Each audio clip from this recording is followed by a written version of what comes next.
ho, ho, ho, ho, Gorehounds. Ho, ho, ho. Welcome to a absolutely ridiculous, crazy bonus episode of the Goremore Podcast.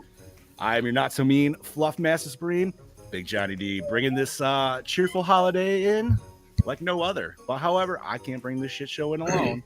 For with me, as always, are my beloved horror brethren. Started off with that Chad Daddy, that Dark Lord of Knowledge, all the way down from the Chattahoochee, Mr. Chad Christmas. Cheers, bitches.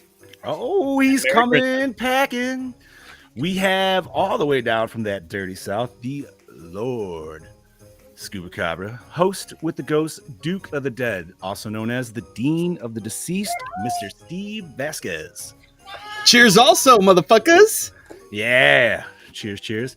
And all the way coming in from the Jersey, we have him as that killing machine, but we also like to know him as that meat mountain. Give it up for the lovely Mr. Bobby Amone. Merry Christmas, you filthy animals. Merry Christmas. And Merry Christmas to all the ladies with us right now, too. We know we got Rebecca in the background. We got Mel. We got little Charlie even in the background, too. So, Merry Christmas. Join in. Don't think that you can't. You're all part of the show anyways. That's how this is going today. If anybody is joining us right now, you could see that our episode, we're not really reviewing anything today. Well, because we didn't want to. This wasn't even a planned episode per se. Kind of was. We talked about it. It's the Gore and More Christmas party. It is, and that's exactly what this is meant to do. We're just going to sit back, relax, and enjoy each other's time. Because So, in other words, this whole episode is your slice of life. Exactly. Yeah, not baby. wrong, bud. Not wrong. Let's take our shots, Chad Daddy. I know you boys don't have alcohol. But Hold on. If you want to give me a second, I can literally run and go grab some. Go grab something. All right, hold on.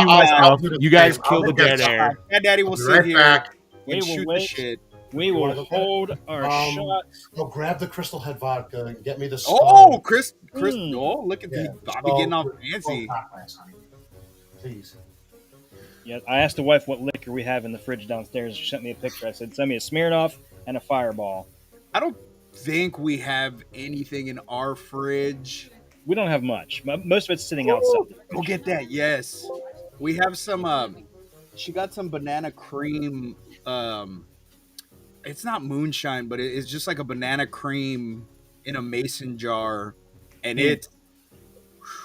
See, I meant all weekend long to go get some fucking rum and make rum and coke. To make rum ham. So fucking busy, dude. It's sippin' cream, banana pudding sippin' cream. I thought you were going to say it was Copito or something. I'm like, oh, shit. Now, boys, I ain't even gonna lie.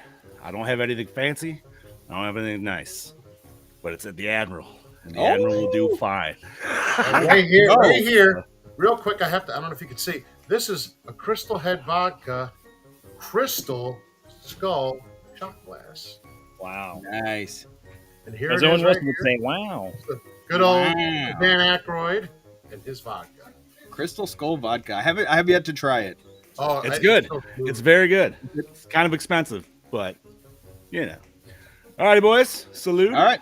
Salute. Merry Just Christmas. drinking from the fucking bottle. Hello.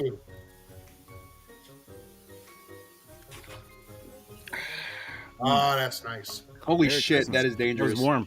That's good stuff. Oh, that warmed me up. I just took moonshine eggnog. How was that? If I had a whole jar, I'd be dead.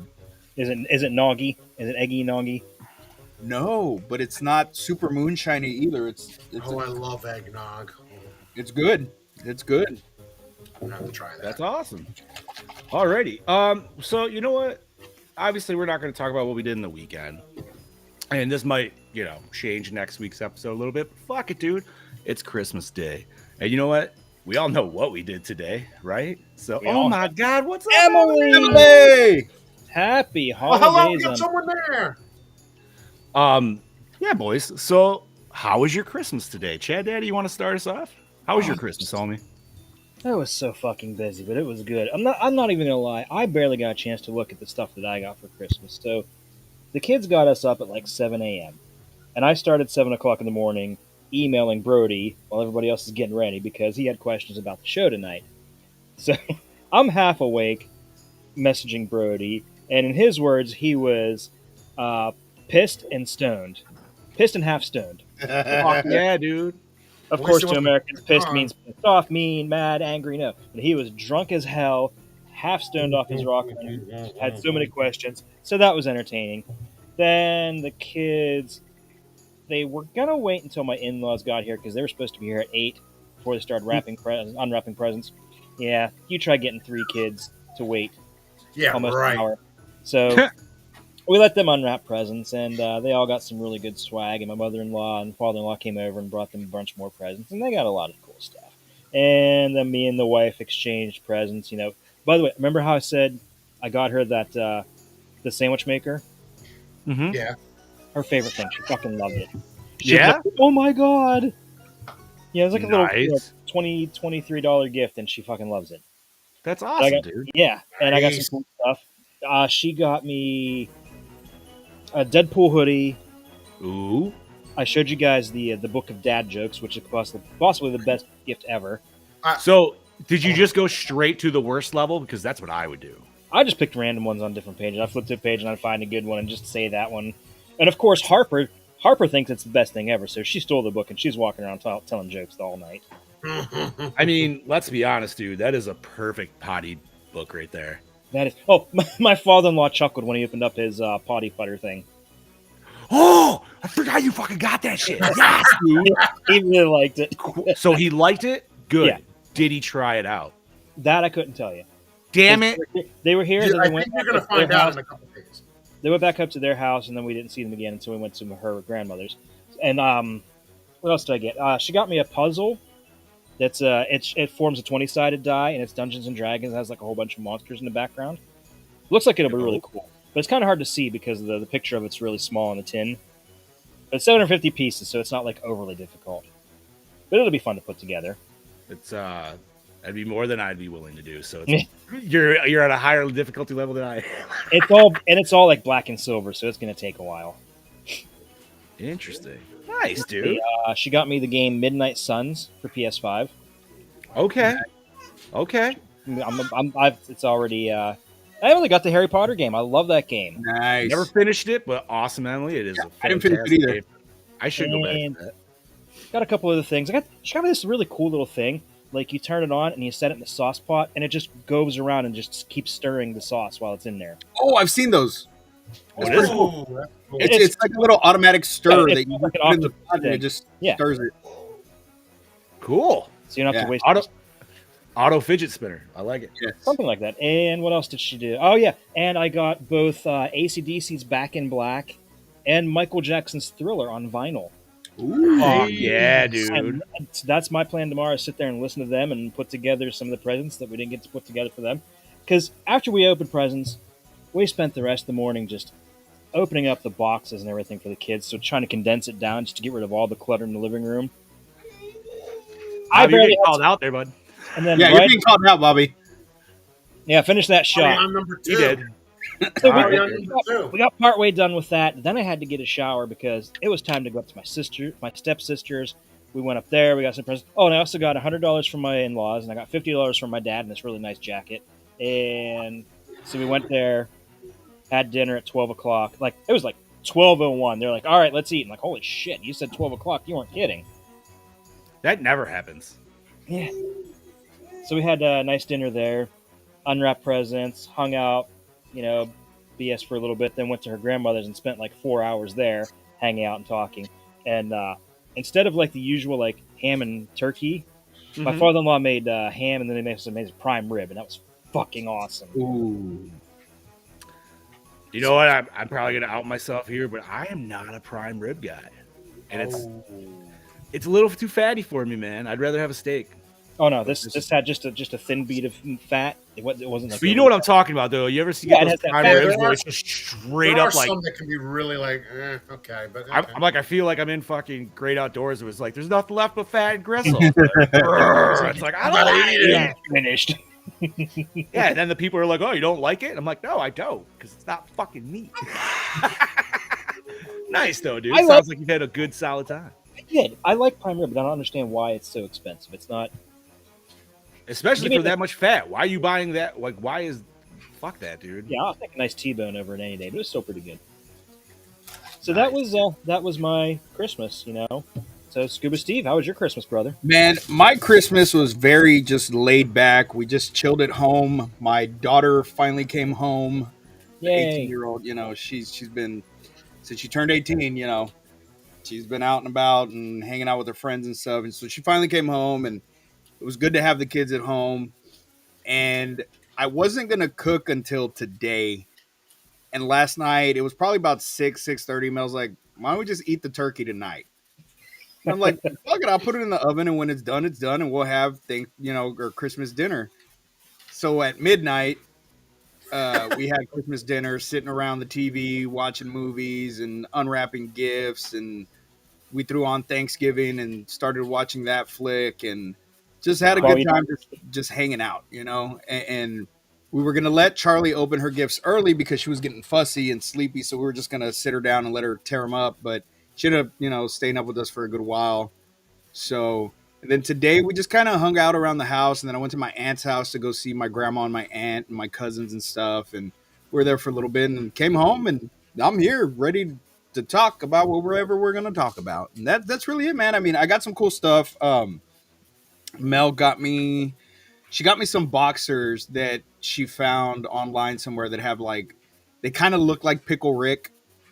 I don't know if it's Pickle Rick, but it's got pickles with a smiley face all over. Dick. So she's like, the present didn't say it was for me. She said it was for Mr. G. That's what she calls my wiener, is Mr. G. Gomez? And, Is he a sword fighter? he is a sword fighter. Right. But I tried them on today, and they were.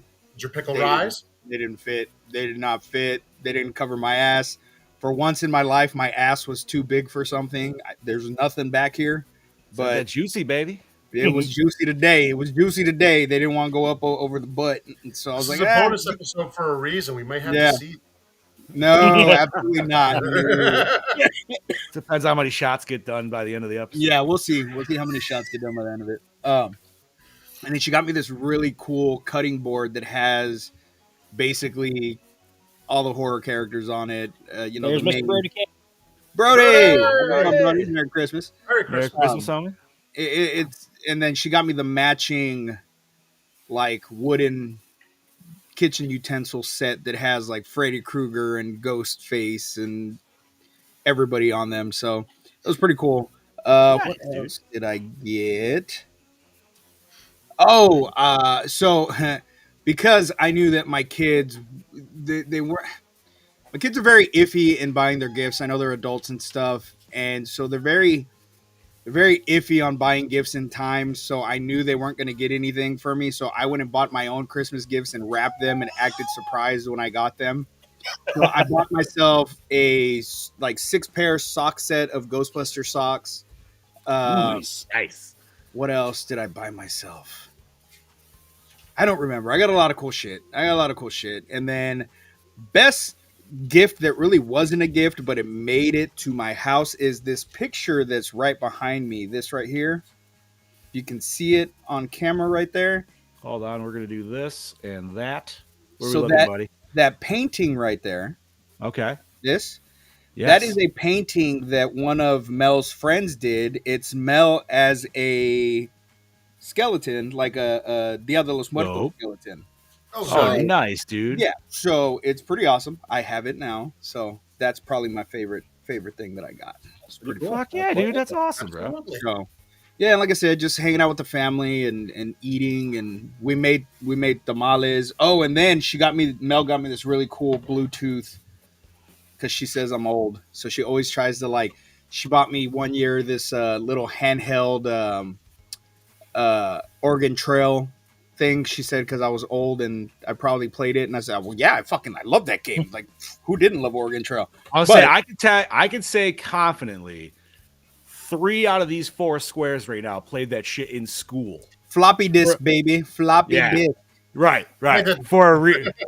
That's what I'm saying. I have no idea what you are talking about. I could confidently say that we were all on an Apple fucking 2. Yeah. Yep. At some point. I think even older. I think that was Commodore 64. I played Really? it. I played it on the computers at school.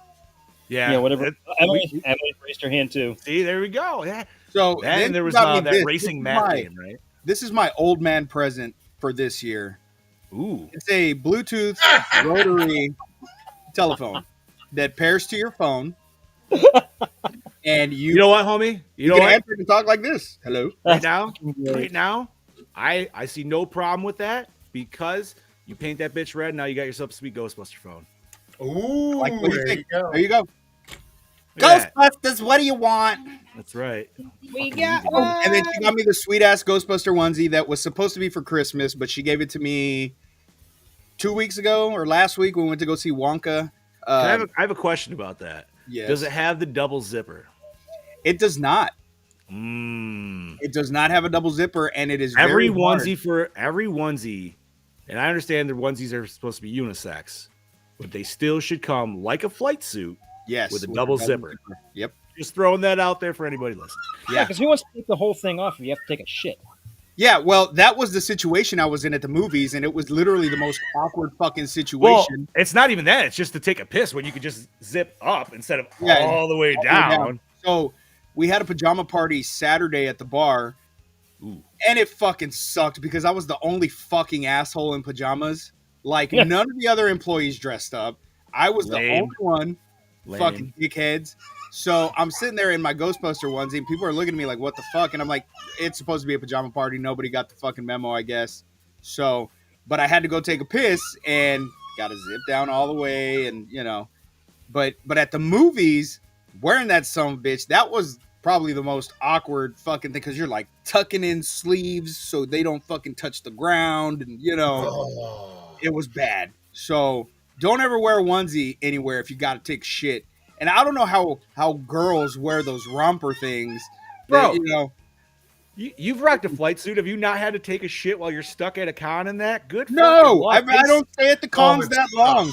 Well, as somebody who works the tables, when you are there, you try to really bang that shit out early in the day when everything's nice and clean and it's not piss soaked and water soaked at the You know what I mean? Oh. Yeah. Yeah.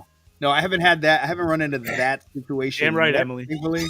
But yeah. So and then I also had my wrestling event this past weekend where I Nice. got to dress up as Santa Claus. I got this really cool Ooh. fucking Santa suit on Amazon, and it was really cool because nobody knew it was me. And so my match was the main event, and the stipulation was if I didn't show up, I was going to relinquish my title. So it was a triple threat match. The two guys came out. My music hits. I don't come out. Mel comes out with my belt, tells the general manager, I don't know where he is. I can't find him. Gives him the belt. They start the match. And then later on in the match, my music hits, and I dive into the ring as Santa Claus. And my opponent pissed me off, though, because he was already so fucking tired that he didn't sell my move at all. I went to put him in my move, and he just like completely just like fell out of my arms instead of grabbing onto me the way he was supposed to. So I just kind of had to go with it. What's up, And Mr. Gallo? but it was, Mr. Gallo. hey, what's Merry up, everybody? How's it going? Merry Christmas. But yeah, so I got to win my title, still undefeated, undisputed champion, dressed as Santa Claus, and it was fucking great. Nice. Yeah, Nice. and then I went to work dressed as Santa because I wasn't going to come home and change. And I didn't do shit. I just sat in the chair all night and did my one move in the ring. So I went to work and DJ'd as Santa Claus on Friday night. So it was just leading up to Christmas. But I got to say, man, this Christmas for me was the most non-Christmas I've ever felt. It was like 80 degrees yesterday. And you know, it's weird because, yeah, we have warm weather, you know, during the winter a lot of times. But it was so shitty walking outside knowing that Christmas was coming and there was absolutely no cold weather. And I guess kind of we had a small cold front roll through, which brought us down to like the 60s, which for us is, you know, that's a cold front. Everybody fucking starts wearing jackets and shit. But That'd be rum, Brody. Rum. yeah, he's got the rum. I have the sipping cream right here. Chad Daddy's got Yeah. a Smirnoff. Bobby's Smirnoff getting vodka. fucking. Bobby's like on his 8th shot of. And I'm fucking- not even gonna lie, dude. It's cheap run too, man. You know what I mean? It's like fucking Hey, $19 a bottle. I don't Throw give a some shit. fucking pineapple juice in Not that even shit. You Captain got Morgan, some. Admiral. Homie, I'm not gonna lie. No offense on the Captain. I actually think the Admiral tastes better than the Captain, dude. It's just a little sweeter. Just I throwing can't that say out. I've ever had it. It's the shelf below, homie. I don't know. I gotta It's look. not bottom, but it's not top. Yeah, so that's It's it for like- me, man. Bobby? My Christmas was wonderful. So I got a couple of gifts here I'll show. This was a couple of these to start were actually from Rebecca's mom, and this is one of Hold on, them. Bob. I'm gonna make you big, boy. I'm gonna make you big. Yeah, screen. make me big, boy. So here's the thing. Look at that. Look at all that gory in there. Jelly. It's the dog, right? Yeah, this is the thing dog. I'll Nice. show it back a little. See that? Hell yeah, dude. And then this was the last Macready, or Macready, as we all know. Mac ready. Good old Mac ready. Mac ready. And then these two were from her brother-in-law, my bloody Valentine. Nice, dude. They all know me so well. I love it. It's like he's easy to shop for. Right? And of course, I got Halloween Ends Michael. Very Actually, nice, dude. And this is literally a handful of what I ended up with. Rebecca got me a big fucking long thing of Reese's peanut butter cups, which is downstairs. I don't have room for that here. She got me this one. I didn't know she got me, but I'm happy. So John, you know those boots that I wore to Monster Mania? Yes. So she got me another pair that I've been wanting for a while, but haven't gotten them. She snuck in the order and got that for me for Christmas. Nice. And then she got me the Trick or Treat Studios Leatherface Part 3 mask, which I'm finally happy that I have. So you're gonna do the full cosplay? I'm thinking about it. Either a full Nice. cosplay of that one or change it up a little bit, like I like to do. And then, let's see, what else? Oh, and I got a bunch of DVDs. I got Raising Cane body bags. I got Bad Dreams on Blu-ray, too. Nice. And I got Escape from New York and Escape from LA. One is the Blu-ray because they didn't do the 4K. The other one is the 4K. And then That's right, Charlie. what was the other one I got? She's eating food right now, so she's in heaven. I don't remember. So, and then I got her for Christmas. I got her one of those, one of the favorite ones. It's like one of those like paintings where it has the year we started as a couple and it says our names on it. I'm so Nice, happy dude. I got that. It's from TikTok. And I was so happy I got her that. And then I got her shoes. What else did I get, honey? I don't know. Oh, and she wanted protein for Christmas. Nice. Yeah, buddy. Don't look at me like that. Yeah. We'll leave that one. I was But trying to give Mel protein for Christmas, but she wasn't having it. Me too. The wife and was then- tired. But Christmas isn't over yet, so This is true. Listen, maybe I'll throw my Christmas is about- Santa hat. I'll throw my Santa costume on, and Christmas is all about giving. Right? Hey, mine might have to wait till tomorrow because tomorrow is me and the wife's 15-year anniversary. Yeah, there you go. Congratulations.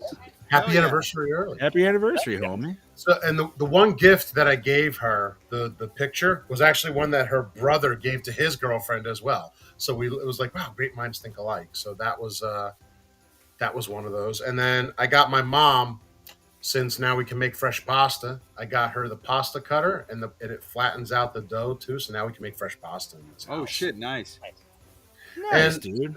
That was just a handful of what was there. We was at my brother's for Christmas. We had turkey, stuffed mushrooms, broccoli raw, fucking manigot, seafood sauce, like you name it. It was a fucking smorgasbord worth of stuff today. It was. Did you have anything with ricotta in it? Yeah, manigot. Manicotti. Don't fucking say ricotta. It's It's ricotta. ricotta. Ricotta Ricotta. cheese. You Ricotta got and ricotta cheese. It's trash. I'll call it what it is. I told Mel we should have made a fucking lasagna because we were making the turkey, and I'm like, we should have had Italian food. Well, next week I'm gonna be. I found a lasagna recipe, so I want to put that shit together. It's got sauce. Steve, if it makes you feel better, my white boy ass made nachos. Fuck yeah! Hey, Oh, there you go. you're honorary Mexican now. I feel like I do more Mexican shit sometimes than you do. Hey, dude. we were talking about the chili. We went to the in-laws last night and we had nachos up there. Fuck yeah, yeah. bro. You can't go wrong with Nice. nachos, man. You never can. You never can. Mel just showed So me the the other- picture of your living room, Chad Daddy. What's that? Oh my god, that was. I was a like, picture of your living room that Stephanie posted. Oh God! Was it the aftermath? It's not nearly Aftermath. as bad. She cleaned up. It's Aftermath is always great, dude. I was For like, Doesn't look I was like like, you resent that. holy shit! How do you? How? Oh, I just remembered one more thing I bought myself for Christmas that hasn't come in yet. I got that Ghostbusters 4-pack from Hasbro. Oh yeah. The one that I sent in the chat. Oh, Yeah, I was I was like 4-pack. I was like, yeah, the characters. yeah. I was gonna get that, but instead I bought for myself. Target was having a sale on some of the Masters of the Universe, Masterverse figures. So I Okay. bought this one Skeletor. He's like kind of like a cyborg Skeletor, and Clawful, the dude that's like half lobster. Oh, nice. Waffle. But I'm not gonna lie though. Those 4-pack of Ghostbusters. As soon as you sent that pic, my instant thought was, I'm like, bro, they look like they're out of fucking Robot Chicken. They They do. do. That's why I got They do. them because that's Like it's fucking that's not a bad thing when I say that either. By the No, way, because It's they're just more like they're the retro Mego figures, is why. yeah, Yeah. It's just more like now I just want to make Robot Chicken skits with them. Did you order them, John? No, I didn't, dude. I I, understand. the only Like reason I said, jumped on them, they're $20. $20, you know, 20 original bucks for all price four was of them, $60. So I was like, fuck I it. have Oh, you one have to. solid. I have one solid set of all 4 dudes that are still in the box, and I'm just like, I'll just leave that. That's good enough for me because I don't know. I only got so much There space. you go. know? So, That's I hear true. that. So, but Fucking that A, was dude. my Christmas, spending with family and friends and my honey and having dinner and chilling out, and that's what we're here to do now. So I'm keeping it short Oh, and yeah, sweet. dude. I don't have time to show and talk about everything. But John, what about you? Let's see. We spread Christmas over the last 3 days actually in this household. 3 days or Saturday we went to the wife's sister and brother-in-law and did family over there, or that family Christmas. Then last night we went to my aunt's and did the traditional like Ukrainian Christmas, which way too much fucking food, dude. Like the last 2 days I've eaten completely like shit to the point where I was just trying to down water at this point for the last half of the day, and I'm sure you boys have been there at that point. Like there was a lot of dough this morning, like for sure. But it's all been good, man. It's got some solid gifts for sure, dude. The wife got me some new fucking DCs that are straight out of fucking 2008, which you know I love. I still rock the skate shoe. It's very comfy for me, man. I like the big pad. Dude, so I wear Skechers, and I think I told you guys where I got the Skechers slip-on shoes. Yeah, I think so. I think I remember you saying something like that. So, okay, so you remember how Steph we won the Switch OLED in that contest? Yeah. Earlier that day, we also won another contest. We got free tickets to go to the Pittsburgh Zoo to see their Christmas lights display. Oh, nice. Oh, nice. So we did that Friday night, and as we're walking and leaving, I turned around and there's this really old guy walking by, and he had the exact same fucking shoes on. I'm like, oh, they really are old man shoes now. I wear Converse, but the quality in them has gone down a lot. I remember I would buy them and they would last for years. Now I get them and they're only good for a few months. So I went back to Docs because Okay. the only comfortable things I can fucking wear. That's why I wear Skechers. They're the only ones that last for me. Yeah. I go to New I- Balance. They last me a fucking lifetime. I can't See, say I that love- anything, dude, because I feel like all shoes under my jurisdiction just get ruined regardless. I Well, love that New Balance. I love that New Balance is like the new it shoe because those were dad shoes for years. Oh, They they still are. dad shoes. Oh, they They still still are are. dad shoes. But the weird, Listen, like, they're the only youngins shoe are not that- stealing that from the dads. That No, is no. a dad-owned shoe and will always be. Fuck that. They're shit. like, but they're literally the only shoe because I mainly wear boots. They're the only shoe I can buy and put through hell, and they pretty much hold up. Yeah. Yeah. Every No, other shoe not that I've wrong. had in my life, I've blown them to pieces. Yeah, because when they get dirty, they just become lawn equipment. You know what I mean? So it's good. That's dude. literally every pair of shoes I own. After I wear them out, they're lawn shoes. Yep, they're yard Fuck work yeah, shoes. dude. But yeah, so I got some new kicks, which was nice because I definitely fucking needed them because I had some stinky, older ones. Just holding on to them just a little too long, probably. And then let's see. So randomly enough, like I know I showed you boys, but I got this sweet little LED sign, dude, from the wife and kiddo, and it's Stay Puft's head. So this dude definitely made some money off the Dransack household this year because I got my wife and kiddo signs. They got me a sign. And then we also got my sister and brother a sign. So I was like, this dude makes some fucking bank. You know what I mean? But he makes solid product, dude. Like I would 100% pitch his shit. Say, it looks solid from the pictures. Yeah, and it's cool, dude, because it's in my Ghostbuster shit. So like that side of the basement to turn my lights on, I always have one of those like Christmas clickers because just the way it is, like it's basement, you know what I mean? So that way I can have like most of my shit turn on at once. So now that's into that. So, but there's a second delay with that, which is kind of cool. So like everything turns on, then you wait, and then he's just like, boop, and you're like, yeah, little Stay Puft. What's up, Rich? Happy holidays, homie. Merry Christmas. Yeah, we're doing a super random, we're having a Christmas party, man. So if you got something, We're just shooting the shit. We're pulling having on up, life episode. Pulling on up, dude. Have a shot with us. Shoot the shit. That's all we're gonna do. I wish Gene was here though. He might, maybe he will. Speaking of that, my buddy Dave, he was a good friend of mine. He was my old guitar player in my band. He's the one that I said reminds me a lot of Chad Daddy. He was wondering if he could join us on next week's episode. Okay. So why I told not? him that because our first episode is Nightmare, right? Yep. Mhm. Yes. So he's like, dude, I would love to be on if you guys would have me. And I'm like, let me talk to the boys, see what they say. I will say one question or stipulation. Has he listened to us before? He has. Okay. He That's listens all I to us on that's all Spotify. I ask. That's all I ask.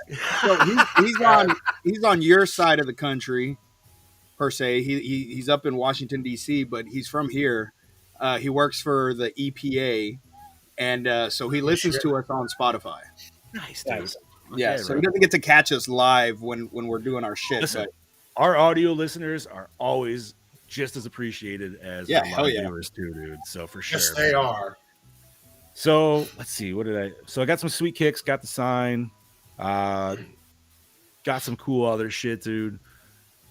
And so then we went over to Mom and Pop's this morning with my sister and brother-in-law. Did a big old breakfast spread. So my sister and brother-in-law, Bob, you've met them.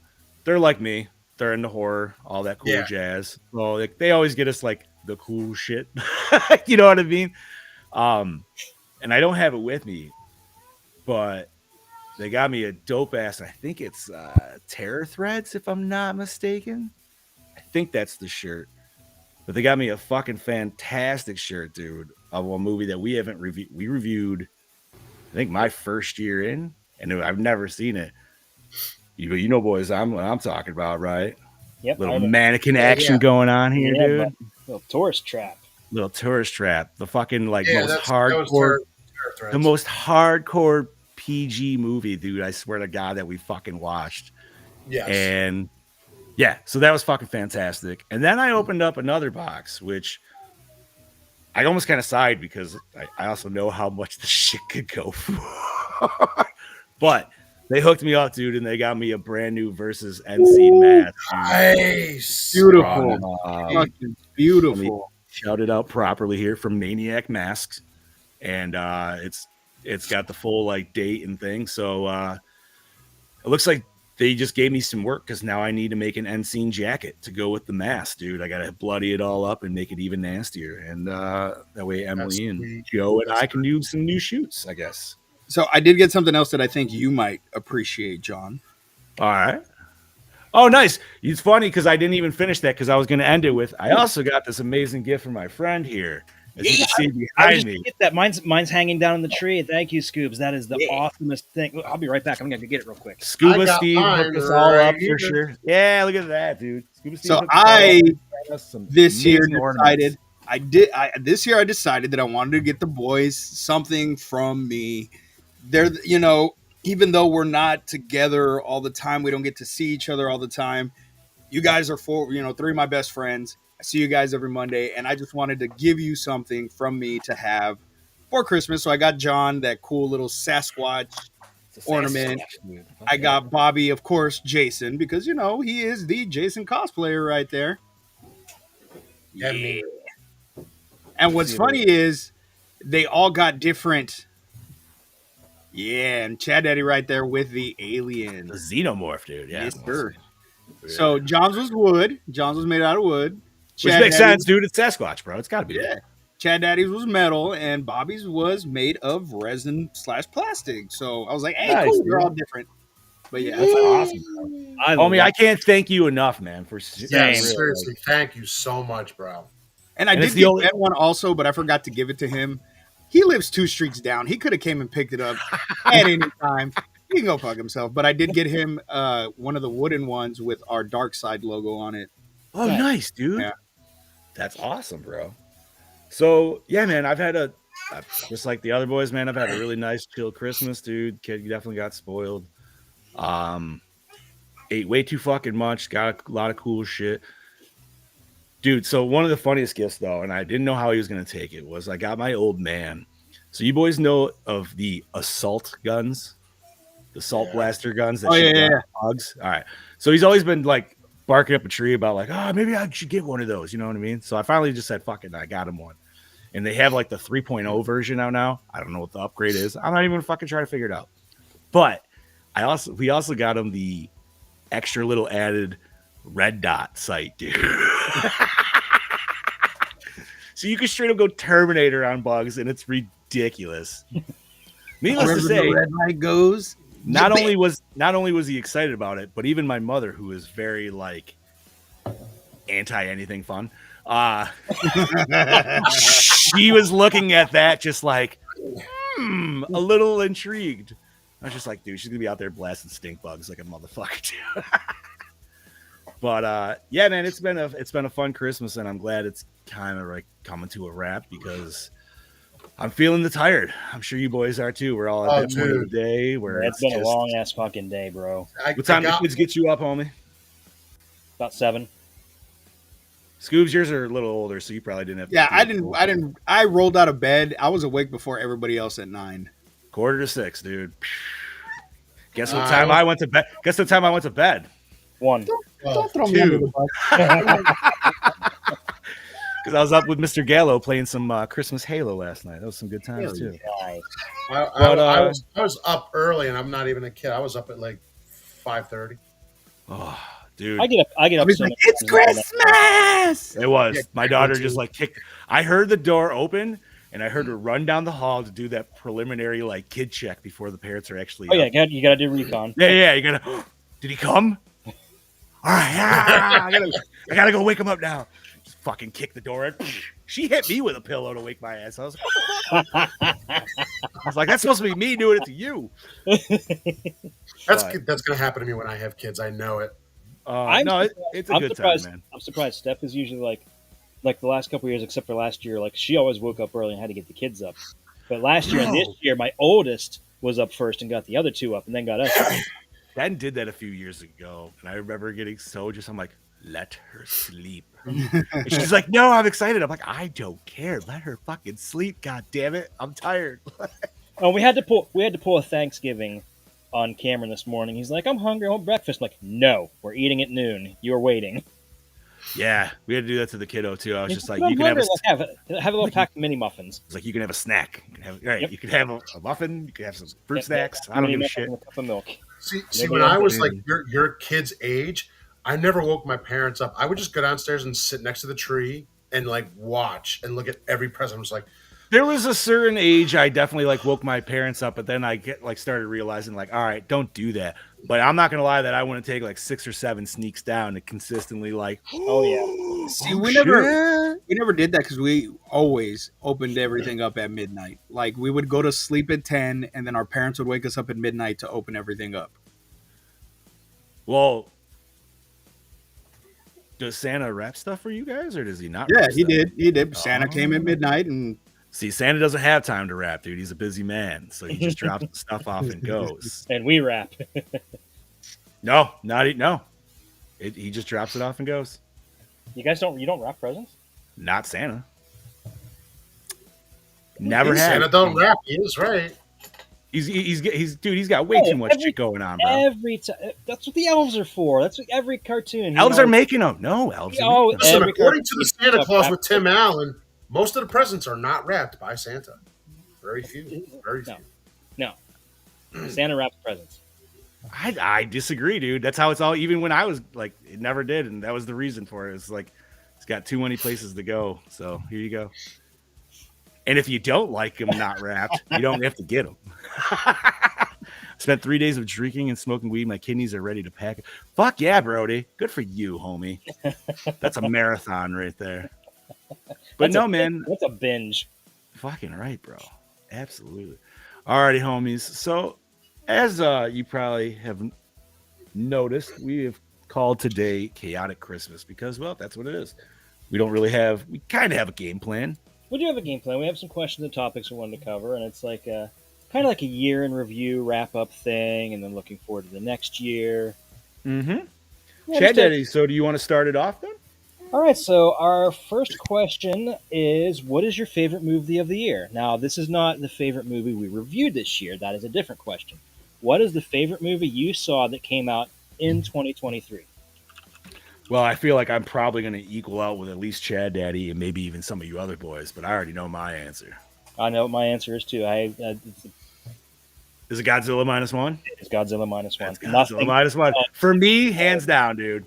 Dude, and it's just from the time the Toho logos, I got a little bit of tear in my eye and a little choked up. I'm like, this is real. And then you see, and he had the attack on Odo Island, and when he the moment that sold it for me, and I know it sold it for you too, is the first time he makes landfall in Tokyo. And it's quiet, then all of a sudden you hear the Godzilla music. Oh, yeah, dude. And it's like so fucking loud. It's like, yeah, this is it. This is the movie. And if you listen to the soundtrack like us nerds do, that would be sweet, or that'd be Suit 1. Yeah, for sure. And dude, you put the little Bluetooth earbuds in and crank it up. It's like, I'm not gonna lie. The fact that they just announced that movie is coming out in black and white, and even though I'm not really that kind of art housey snob, I am very excited about it, dude. But is it coming out here? I know it's getting a Japanese release. We don't know if it's coming out here in black and white. I would just hope we're best case scenario or worst case scenario, I guess, we would at least get it on physical. Yeah. That's what I would hope for. It would be easy to throw that on a physical disc. Fuck yeah, dude. Which we're not sure when we're getting because the Japanese, Toho in particular, they're never in a big rush to get their movies out on physical media because they want to milk that box office as long as they can. That's smart. That's smart, dude. I think it was fantastic, dude. I didn't see a shit ton of movies in theaters this year, but out of the ones that I saw, man, that was definitely the one where I was bopping up and down the most, dude. I probably had the longest movie high for the rest of the week. Yeah, solid. Homies, where are you at, boys? I would have to say, since I did not see Godzilla, but definitely I would say Thanksgiving. Eli Roth. Thanksgiving was fantastic. Fantastic movie. I'm really looking forward to getting it. Fun movie. It was a gory movie. It was original. It hit on all cylinders when it came to it. 100%. That's a movie I'm so looking forward to getting the physical for. And I was so happy when I went to the theater. I was able to get the posters they had. Because one of them I still want to make into the John Carver. I'm not going to lie. But I haven't decided yet if which one, or do I just leave them the way they are? And I just love the fact that some movies are still getting that kind of physical media to that. Because no other movie that I know of, at least not recently, had anything like that. Yeah, it was a poster, but it was still something you could put together too. Yeah, that's cool. So I honestly, I miss that. Like, it was almost at the end of like Internet 1.0, and when I say that, that would be like pre-Facebook era kind of shit. But like, you remember how much advertisement would go into weird gimmick kind of stuff? Yeah, movie like Cloverfield. Like, do you guys know all about the Cloverfield shit? Like, all behind like the fake websites and stuff they made? Oh yeah. Yeah, like shit like that, dude. We don't get crap like that anymore, dude. So anything to those lines where something's a little different and extra, like Bob's talking about here, that's fucking awesome, dude.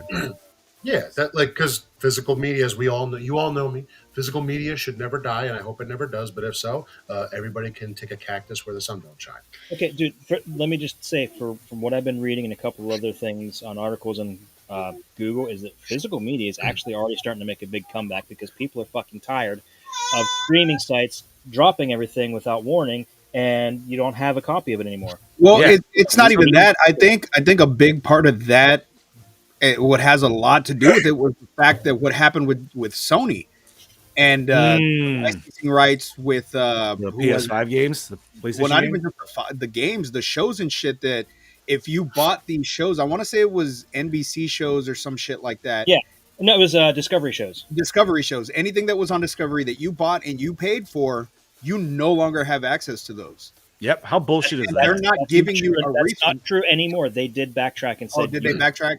Yeah, but they were only backtracking. I got an because they're- email. I got an it seems like email they're from forced. Sony about it.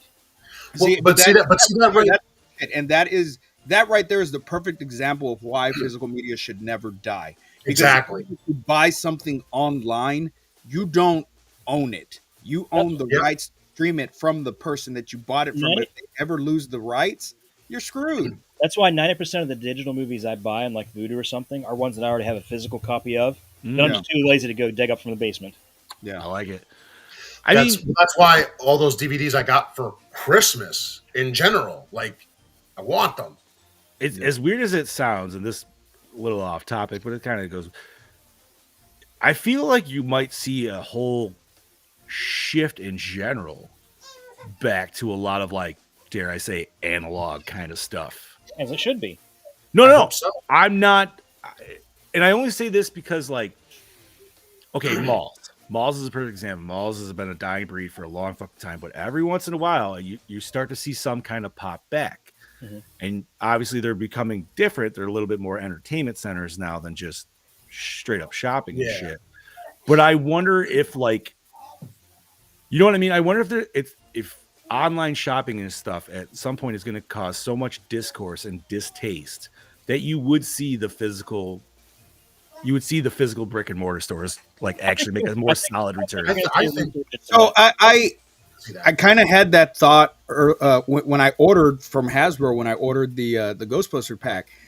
They sent me the receipt, and I never paid attention to any receipt that I get online. I'm just like, whatever.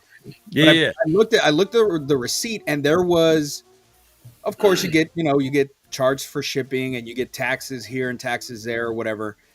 I did not know that my city charges a tax for the roads used, and there's a Corpus Christi city tax, and then a Corpus Christi road tax, and it's only like 3 cents here and then 5 cents here. And I'm thinking, well, fuck, are they taxing every fucking delivery that comes in, whether it's Amazon or wherever you order from? Like the city is, Probably. and that's something I've never heard about, and I've lived in this city all my life, and that was the first time that I ever saw that. I'm like, well, that's kind of bullshit that you're taxing me when you already taxed me for everything else in this fucking city. Now you're gonna nickel and dime me for packages that I have coming in. You know, I just go pick this shit up at the store. That's bullshit because that's what gas tax is supposed to be used for. Yeah. I don't know. It blew my mind when I saw it. I was like, holy shit. But let me give my pick for my favorite movie that I think that I watched this year. Absolutely. Thanksgiving's great. Like I said, I watched it last night. Awesome film. My personal film that I really just absolutely love this year was The Pope's Exorcist, and we are reviewing it because I picked it on my list. I put it, that was one of my picks for next year.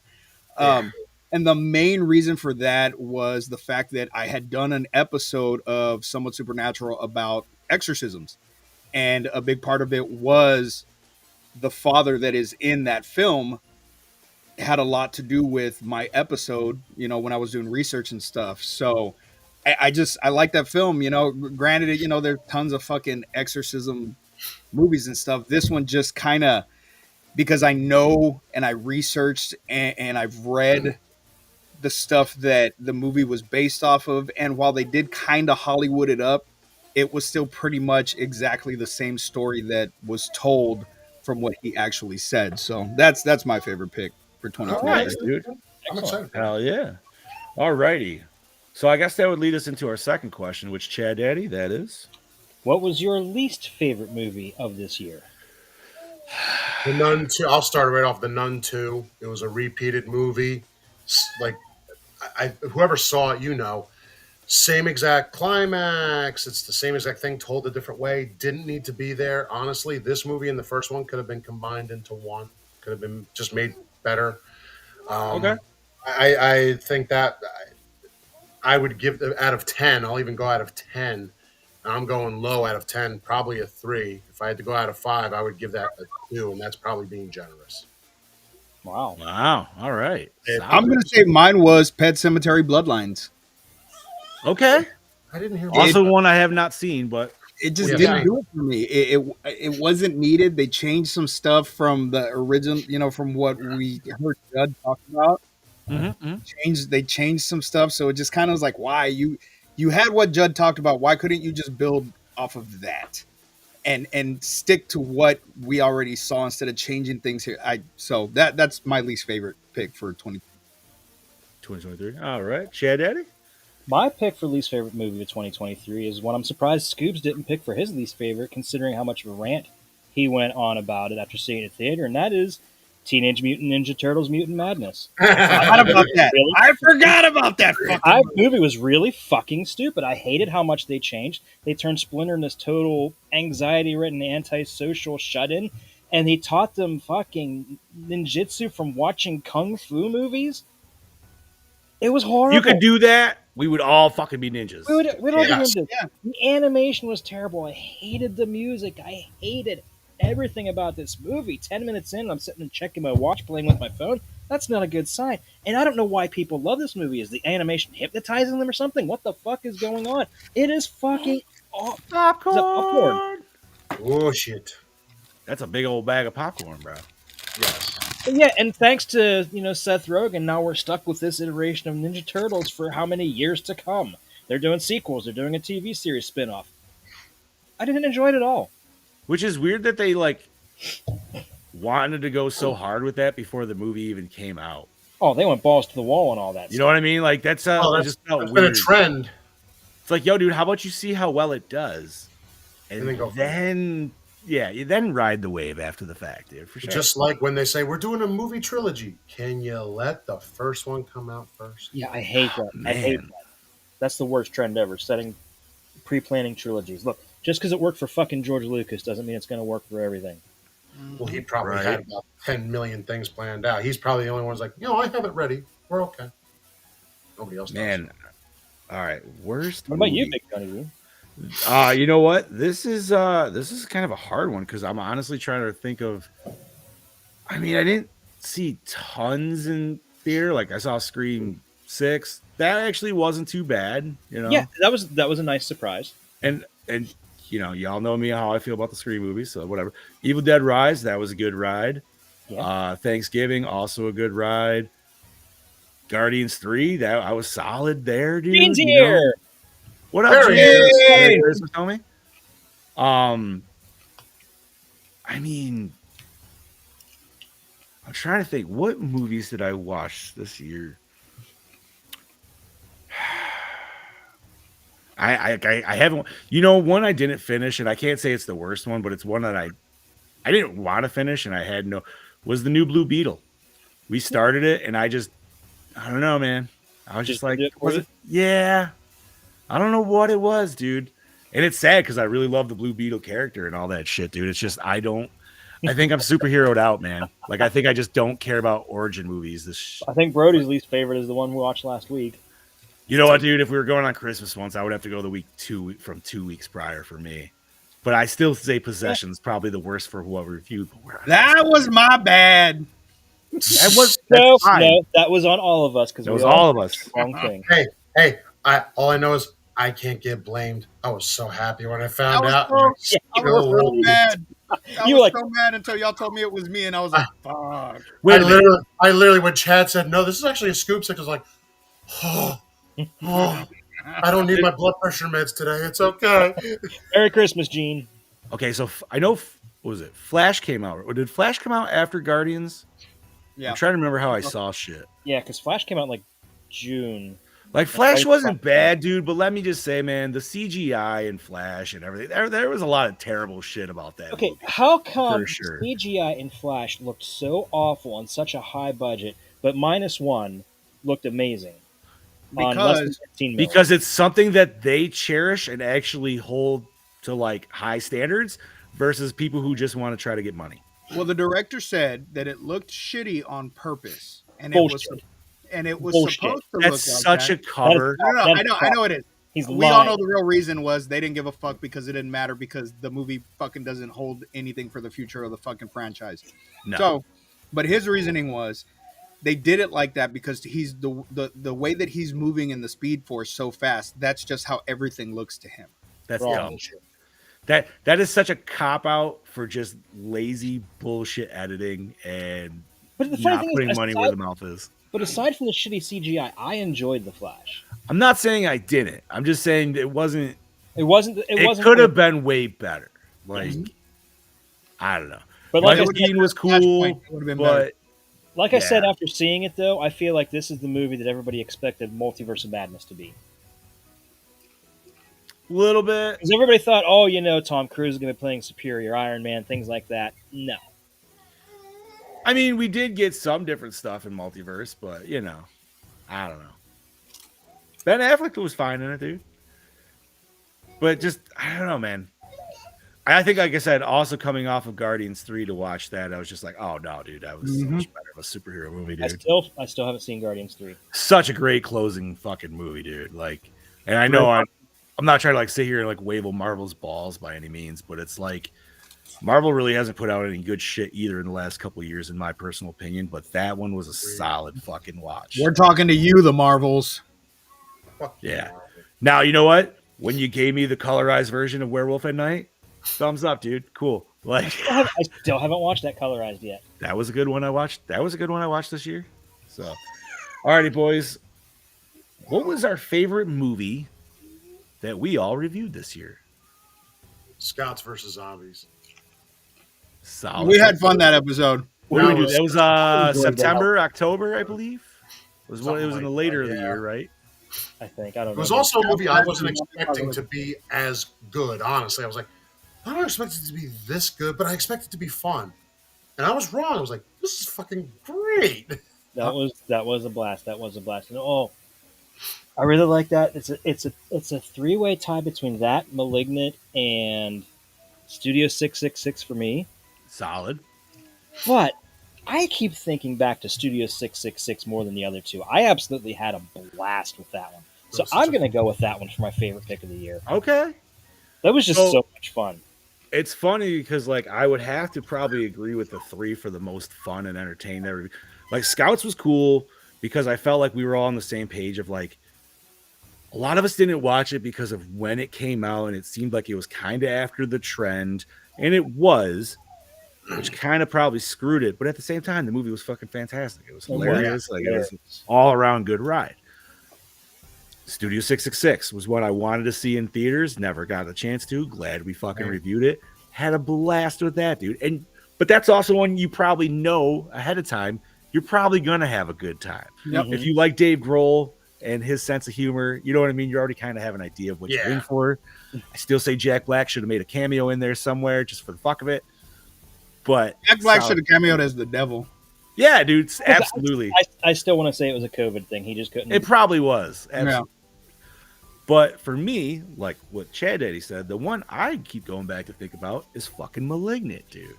And because Malignant was just such a crazy, off the wall, nothing I ever expected, nor like anything I don't think would ever come again. You know what I mean? It's just like, what the fuck was this, dude? And the scene in general that comes to me is when she first transforms into Gabriel in the prison cell and just starts murking all them women. Such a good scene. Before taking out all the cops and holy fuck, man, that was a scene. And it looked cool. It looked weird and like stop motiony kind of because it was like the backwards and jerkiness, and I don't know, man. That was my solid for sure. Just this when the back of her skull splits open and his face pushes out. Quaid, the reactor.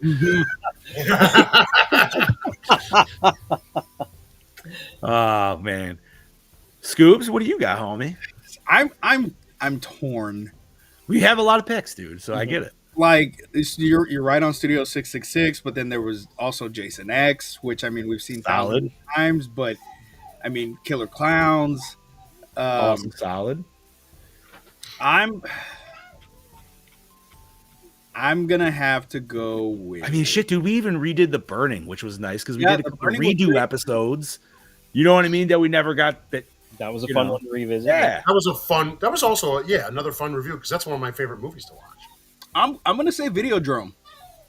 All right. Ooh. I'm gonna Okay. go Videodrome just because it's a fucked movie. It's Videodrome was weird. a fucking weird ass movie. But it's Yeah. just so crazy how even more relevant it is today. Yeah.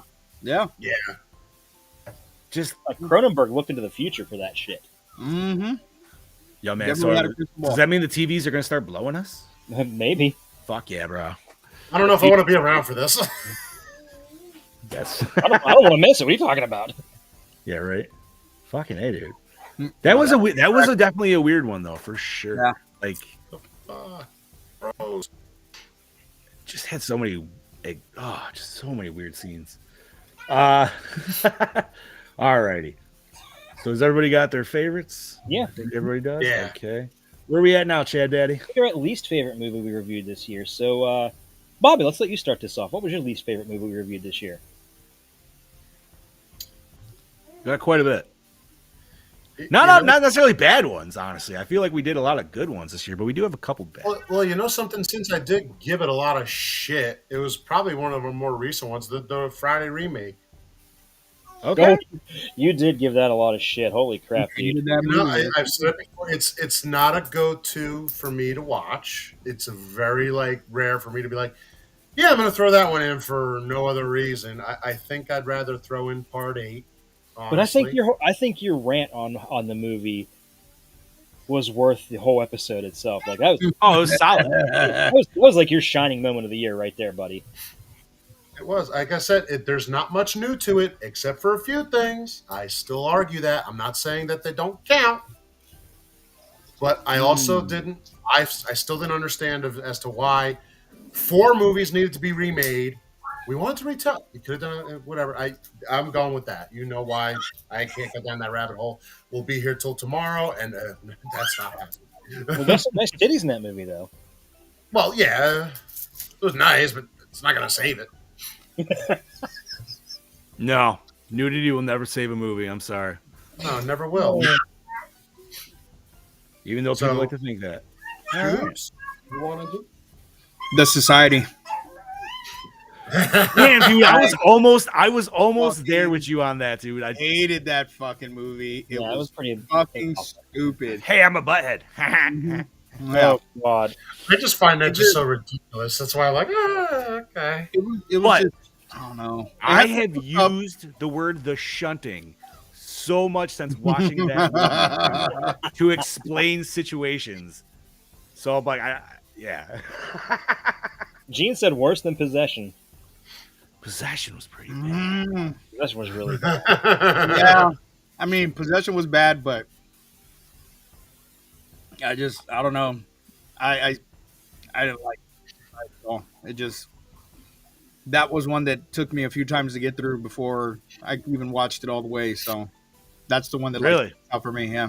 Okay, fair enough. Fair. Yeah, What Daddy. do you think? What do you think of Chad Daddy? I mean, Possession was bad. Society was bad, but I actually have a pick for my least favorite movie of the year is Body Melt. That was on my list. That was so okay, I bad, will say and it's- so bizarre. Remind me, I'm like brain farting at this moment. in That's time. that. Tony magic Robbins old- hungry. Now you remember, huh?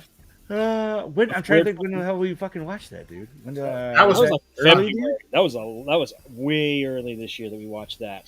It feels like we watched it yesterday, though. I don't know why, but it does. But that movie was just so bizarre and just so dumb, and it went nowhere. And what was the whole subplot with Tony Robbins and they were just Oh, that was the Australian movie, right? the Yeah. Australian That movie. was, February. We did that one February 24th.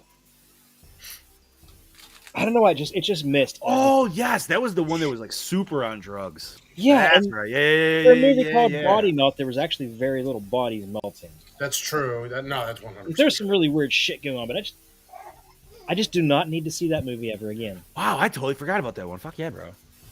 All right, so I mean, for me, Possession obviously is an easy one to go for. That one was not my bag, although I could still see why it would be because it wasn't necessarily. It's not a bad produced movie, and I think we said that in the show. Like, you know what I mean? Like, it looks, movie. yeah, it looks great. It's clean as fuck. The acting was solid. Just not my bag. And then obviously, like Scuba said, Society. That is just one where I will never have to fucking ever watch that again in my life. Do not care. But then I also have a third one. And I know we kind of like the ending, but I know we also shat on it a lot. And that would be 1987's The Nest. I thought that was pretty fucking bad. I didn't. I thought Bobby was going to pick that one. I heard y'all's review on that, but I didn't get to watch that flick, and I wasn't on that episode. But I did hear y'all's review on it, and I wasn't on that one either. Was it just Bob and I? Yeah, that was a me and Johnny episode. Yes, it was. All right. Yeah, that was a weird one because like the ending was like what you wanted it to be, but it wasn't at the same time. It was like because it was like what we wanted out of Slugs, where you wanted some big monster at the ending, but then the big monster ended up sucking, and you're like, oh well, no. Again, it wasn't even that big. It was almost like a missed leg day, and it just didn't look right. Right, and it wasn't even like a roach because it was like people fused together like the Thing, but it was fucking weird, dude. Yeah, it was a whole bunch of something. Yeah, so I'm gonna go with that. But nice. Kudos to Chad Daddy for bringing up Body Melt. Totally forgot about that. That we actually did review that. I was like, we did. Oh, no, man. Sometimes that happens when you do fucking 50+ movies in a year, and you're just like, wait. Well, yeah, you're like, what the fuck did we do? Sometimes it feels like we're churning them out. Sometimes it feels like we're actually like legitimately like, okay, let's watch this. Alrighty. Number five. So this would be Chad Daddy is back. Chad, we're on number 5, most anticipated movie of 2024. All right.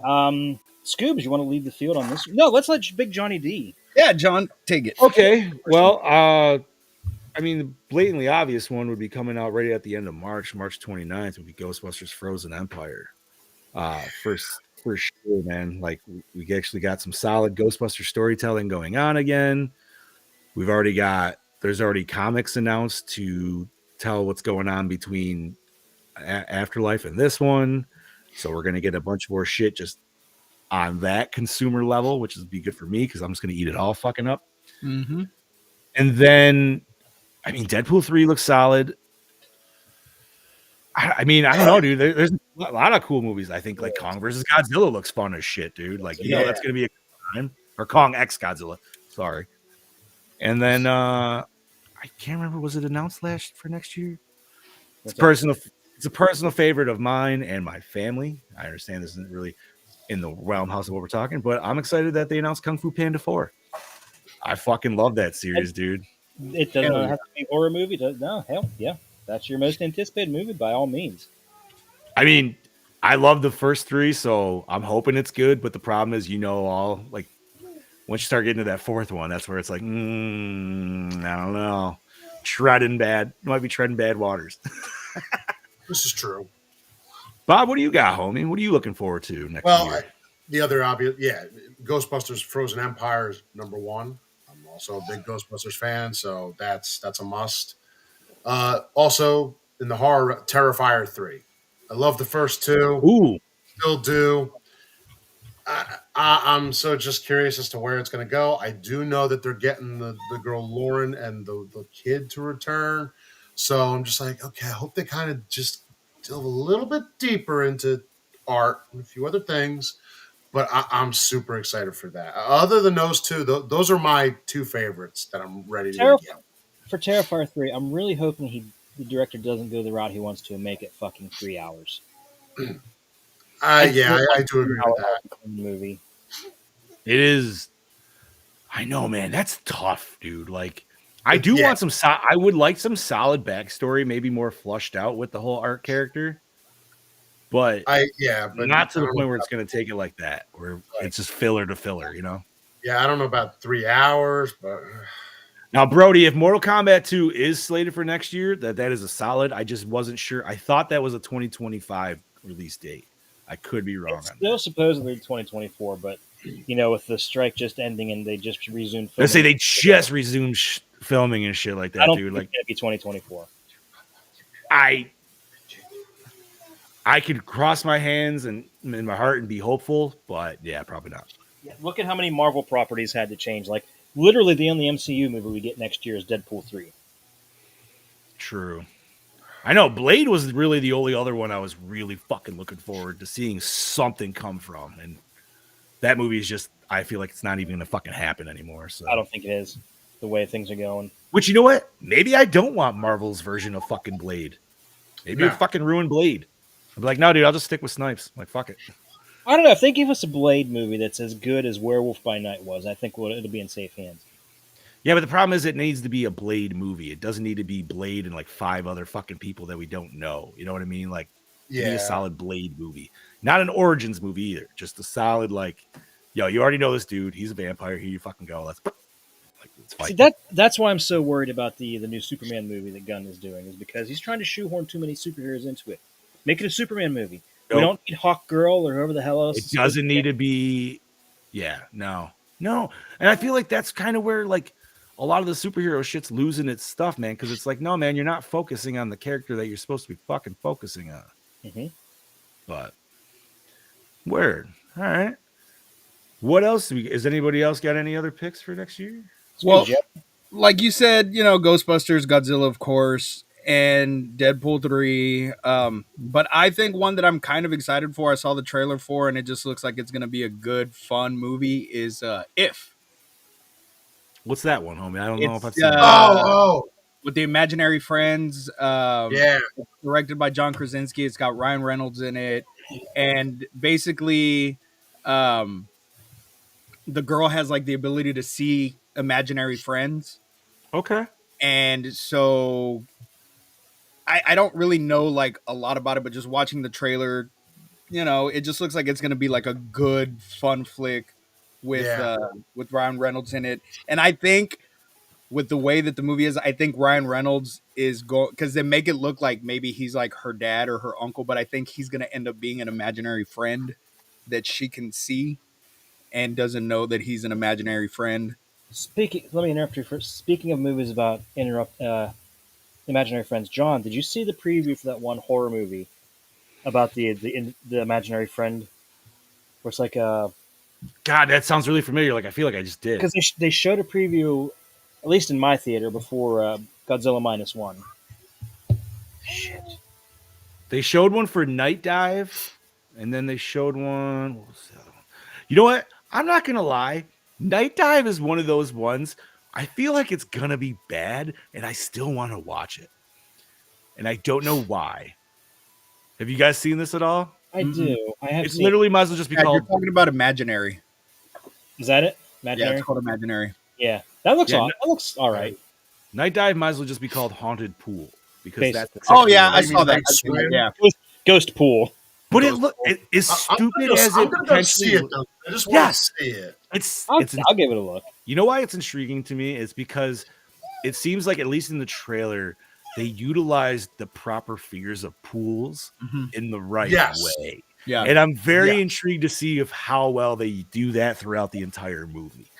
More than likely, it's going to be a fucking dumpster fire. But you never know. It could be fucking like, that was one of the best fucking horror movies I've seen in 10 years. What the fuck, dude?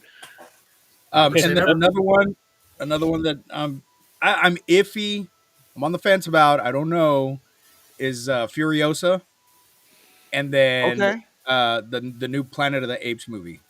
I'm iffy about those two. I'm on the fence. Behind on those, bro. I want Kingdom of the Planet of the Apes to be fucking phenomenal, but I don't know. haven't seen any past Rise of the Planet of the Apes. Whatever the first one is. What was the one with Woody Harrelson? I watched that one. I think that was the last one. I don't even fucking remember. So I actually have a pick for my most anticipated movie, and it's surprising that it's actually not a theatrical release movie. Really? I mean, yes, we're all looking forward to Ghostbusters, Deadpool, blah, blah, blah. I am really looking forward to the next Beverly Hills Cop movie. Oh, yes. yeah. I love the first two. I've watched them so many times in the last couple of years that I'm really looking forward to this. I've been holding my breath, waiting, and we finally got the trailer a couple weeks ago. A lot of the original cast is back, so even if it's just like a real quick, almost cameo with Rosewood and Taggart, I'm there, dude. I'm day Yeah, one. I agree. I'm glad they got Bronson Pinchot back. Yeah. Ah, well, dude. They did us right by Texas Chainsaw Massacre. I know there's a lot of people that didn't love that. I fucking loved it. So fingers crossed. That's what I'm looking forward to the most. Okay. So I did forget that, and I know it's kind of a weird one, but I haven't watched the original. So. But isn't Gladiator 2 supposed to drop next year? That one comes out too next year. I wonder how that's going to be, because I actually do love the first one. But the first one is one of the it absolutely does not need a sequel. Absolutely, Chad. I'm not disagreeing with you at all. I don't understand how they're even doing this, but like he and his family are dead. I don't think it's going to have anything to do with him. I haven't seen anything on it. I would hope it doesn't have anything to do with Maximus because it wouldn't make any fucking sense. No, not at all. Like that was a one story that ended and it ended how it should have, and it was great. I'm just saying, like, I love the first one so much. I hope maybe they can give us another cool Gladiator story. Like, I agree with you guys. I hope it's not the same. Maybe you know what? Maybe it's a prequel. Maybe.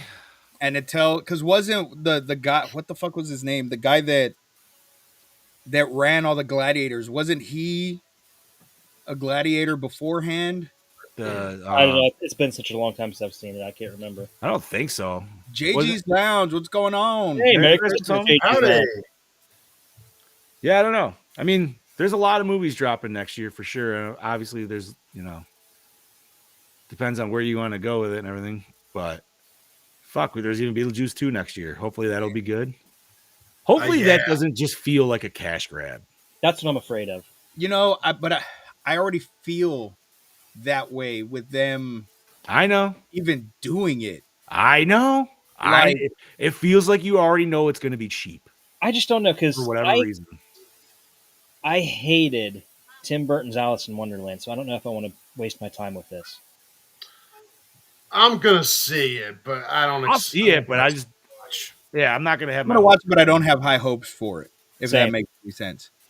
Yeah, let's wait until we see a trailer until we can really judge. But you know what? It's like Wonka. We went to go watch it. I didn't have high hopes for it. I fucking loved it. It was a damn good movie. Oh yeah. So I don't know. Maybe it'll be good. All right, we'll find out. Oh, can I do the next one? Can I do the next one? Yes. All right. So, fellas, number 6, list 5 celebrities you'd put on your hall pass. All right. Oh, who wants to go first? I'll go first. All right. Number 1, Scarlett Johansson. Number 2, Sofia Vergara. why am I not surprised? Number 3, Haley Steinfeld. Ooh. Who's that? I don't know who that is. I don't know who that is either. I know. What's her name from Hawkeye? Kate Bishop. Oh, okay. Yep. Kate Bishop. Number 4, Rhea Ripley from WWE.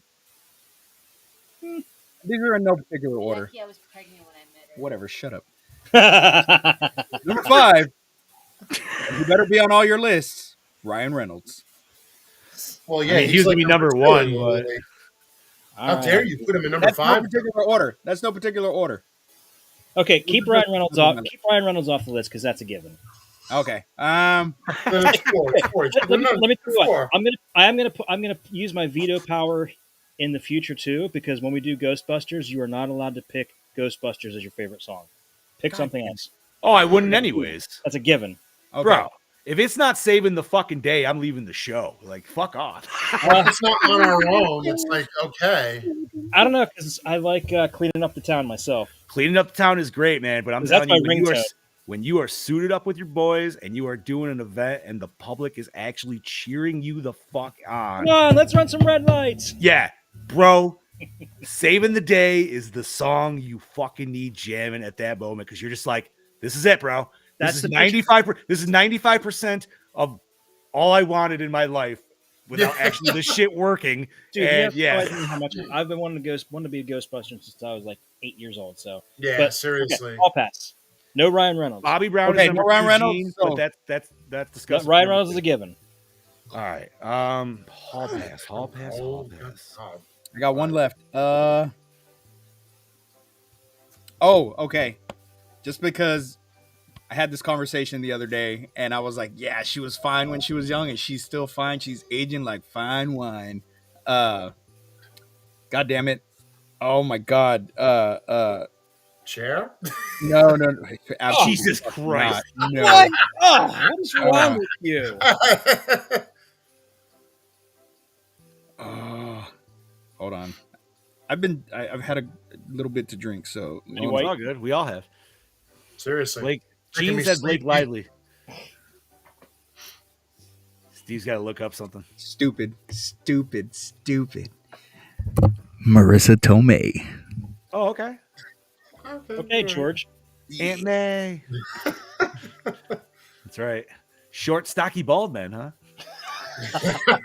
I'm not short, but Bobby, what do you got, buddy? I don't know. I don't know. Yeah, she does, Brody.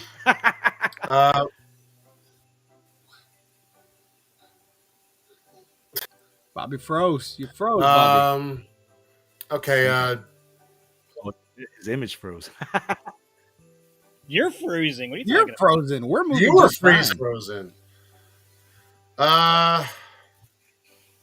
Jessica Alba. It's kind of hard with your girl in the room, isn't it? Mm-hmm. She welcomes it. But bum. Jessica Alba. Ooh. Hey, no.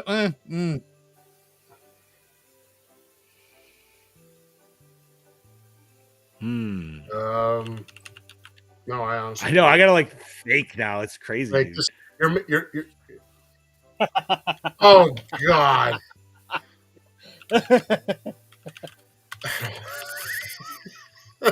Oh, you know what is funny is I was thinking of that as soon as you said that. Hold on.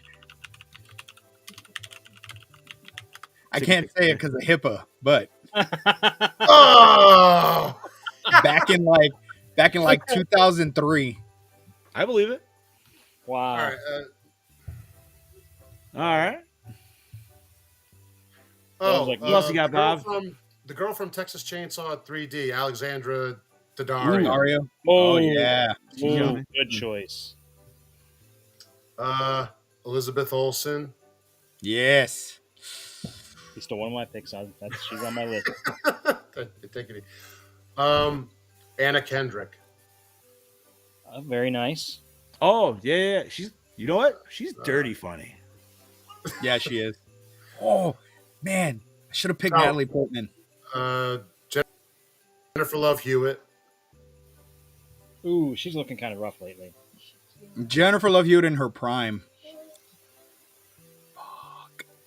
Like, What am I Reverend on Flex four? did, oh Christ, what was that movie? I Can't don't hardly know. wait.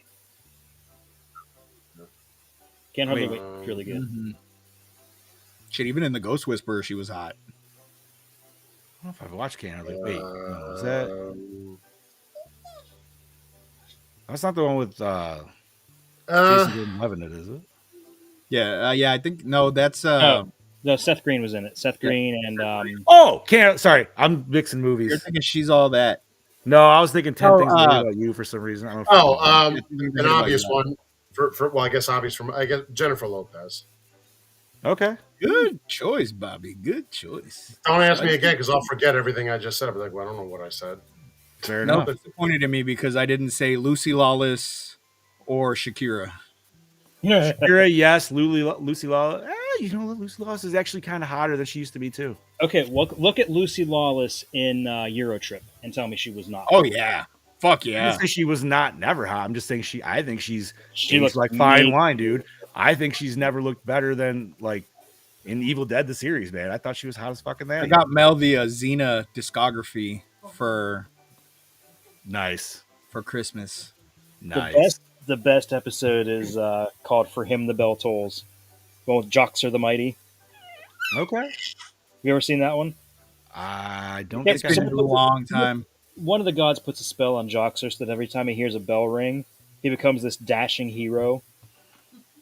It is Really? funny as fuck because there's this one part where he's like swinging into action. He's swinging on the pull rope on a church bell, and he's swinging and he's like ha ha. Then it rings and he's swinging back. He's like Then it rings again. Ha ha! It's the funniest shit ever. He has his own theme song and everything. Look it up. Joxer the Mighty. All right. Interesting. All right, Chad Diddy, who you got, homie? Okay. Ooh.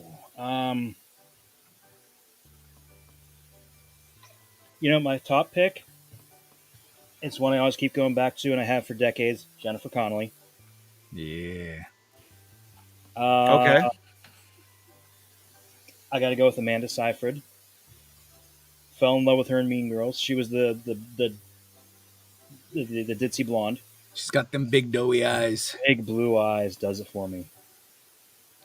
Is she like the really, really stupid one? Yes, she's a really, really stupid one. Oh yeah, no, that's fair. Halle Berry. Okay. Eternally gorgeous. That's only 3, huh? Yeah. Emma Roberts. Okay. Emily gets it. Yep, the boobs that tell the weather. Ooh. We'll pick for number 5.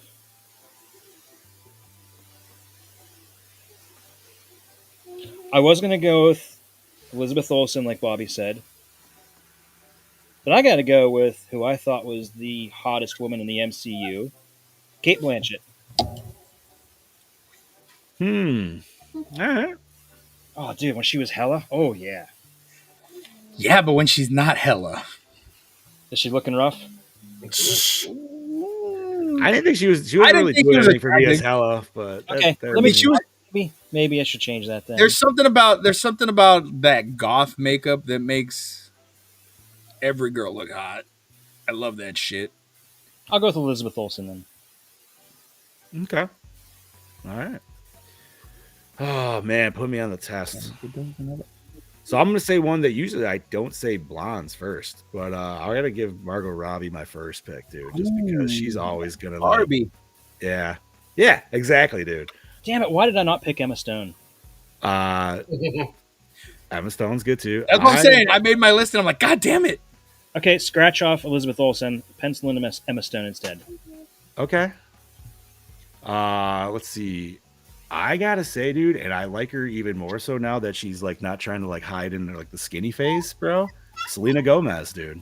Oh yeah. She is absolutely yummy to me in all the right ways. Did you say not skinny face? She's still skinny as fuck. No, but she's got this nice like natural kind of thickness going. She's through got her. She's not trying to be like anorexic skinny, yeah. dude. You know what I mean? Like, so she looks healthy now, and she looks way better in my personal opinion. And she has a cooking show coming out. There you fucking go, dude. Maybe she'll get even a little thicker, which is fine with me too. What do you say, Scoops? What are you thinking? Fuck, man. No, Scoops like, stop giving me other choices. God damn it. Yeah, because you said Selena Gomez, and I'm like, fuck, Demi Lovato. Like Demi Lovato's hot too, dude. Dude, Demi Lovato, not bald Demi Lovato. No. Like 5 years ago, Demi Lovato. Give her a little heroin. She'll let me do whatever I want. Mel's like, ew. I even overlook Wonder Woman. Go with Demi. Get out. Oh, why didn't I pick Gal? See, that's what I'm saying. Too hard. How you not mention Shakira in your first 5 anyway? Gal's a little too skinny, dude. Who's who? I would say Shakira over Gal Gadot in my personal. Shakira's got way more ass too. Those hips, they don't fucking lie. Exactly, dude. Childbearing hips fucking attract a man for a reason. Whose personality makes We're not talking personality, Emily. We're talking looks. Oh, we're talking about Demi Lovato again. Yeah, she was. Demi Lovato, yeah. No. Let's see.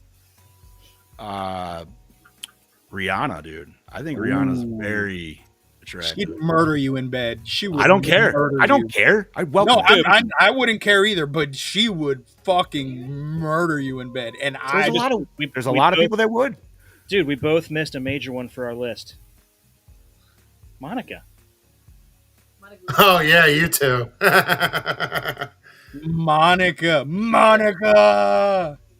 No, from no, Monica Kenna from Freddy versus Jason. Oh, Jesus Christ. Give her a little heroin. We could have done whatever the fuck we wanted. Let's see. What do I got? I have 4 now. Meth now. Did I get 4? I think I got 4. What is my 5th? Who would be my 5th?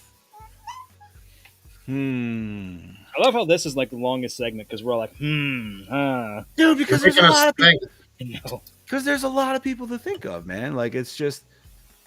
But yeah, I had to stay with my number one. That's my permanent. You know, and I bet you our ladies wouldn't think this long on there. We would ask them, and they would have them like that. Probably.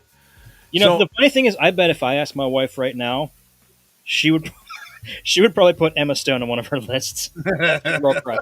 Oh, she's totally had a girl crush. I know it. She doesn't have to say it. I know it. God, dude, I'm trying to think who else.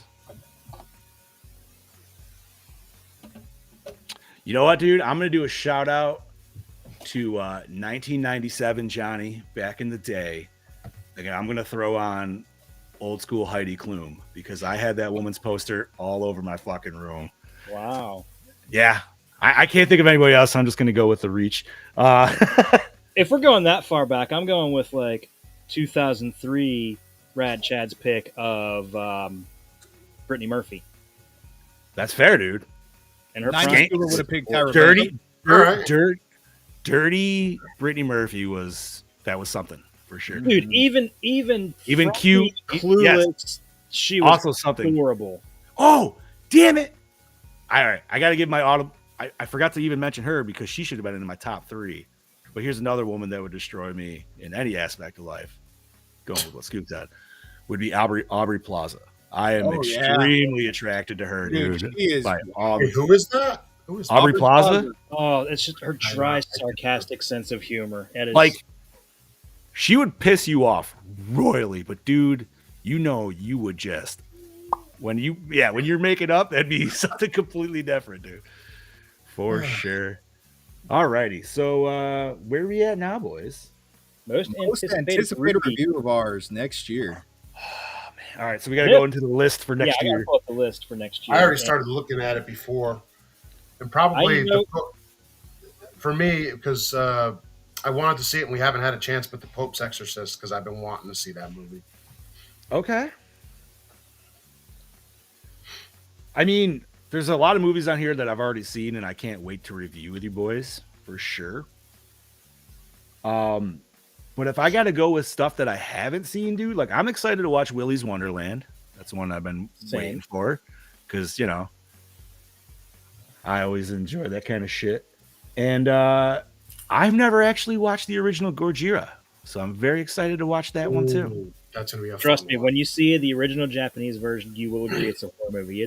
It's more of a horror movie than -1. -1 was absolutely horror. Right? Hell yeah, dude. What do you homies have? What y'all thinking? I'm opening the list right now. See, I want to say Ghostbusters, but I know that's going to be an almost perfect score for all of us. Yeah, for sure. Yeah, it's going to be fun to talk about. Texas Chainsaw is another good one. I think I am really Big Trouble. See, I love Big Trouble in Little China. I know Big Trouble is going to be. That was another one I wrote down, but I'm like, that's going to be such an easy peasy review, though. Like, I really am eager to see what you guys think of Last Night in Soho. Because I have not seen that. I haven't seen that one. I haven't seen it either. Surprise for me, and I hope it's going to be a pleasant surprise for you guys too. So I think that's the one I'm looking forward to. All right, nice, solid pick, dude, for sure. What you boys got? I already said mine. Scuba. Whew. I'm looking at our list, and I've seen pretty much all of these, but I'm excited to talk about Talk to Me. That's weird. I was just looking at that too when you were just said that. That movie, how you said Last Night in Soho was a surprise for you. This flick was a surprise for me, and Brody talked it up a lot, and there's a lot of times where Brody talks up a movie, and I watch it, I'm like, oh. I have a feeling that could take us by surprise the same way Malignant did. Talk to Me was, like I said, I can't wait to talk about that movie with you guys. It was very interesting concept with that movie, and of course anything supernatural I fucking eat up. And Right. it's sometimes it's not good, but this one surprised me. I was very surprised with that flick. So that's probably the one that I'm excited to review with you boys. Hell yeah, dude. I will say my honorable mention is one that I also threw on myself, but I haven't watched, and it's one of those ones I've just been meaning to, and that's The Hitcher. So I hope I don't. I've never. I'm hoping that's one of. I'm hoping that's one of Brody's. Brody's really excited. We're going to be talking about. I do have a Brody vid, by the way, and he says he tried to answer everything to the best he can. So whenever you guys want to throw that in, we're at the end of our, right now because we're at the end of our original questions. We're getting into Scoob's questions next. So let's throw up. All right, so let's throw up Brody then. Merry Christmas from the Brody. Well, howdy fucking doody there, folks. It's your DKB here back for one last hurrah before the end of the year clocks out. And I do apologise that I can't make it on there with you tonight, but I thought I'd check in with y'all with a little video like I have been pretty much nearly every week for the year. So, yeah, I've got a bunch of questions here from Mr. Chad Daddy, and yeah, better fucking answer them for you.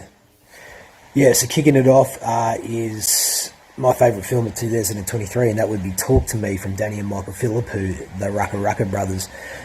This is a film that I have not stopped talking about all fucking year. I love the original idea behind this. The concept is so unique, so original, but it's definitely a really cool, twisted, dark take on the possession supernatural genre of the horror genre, and I really can't wait to talk to.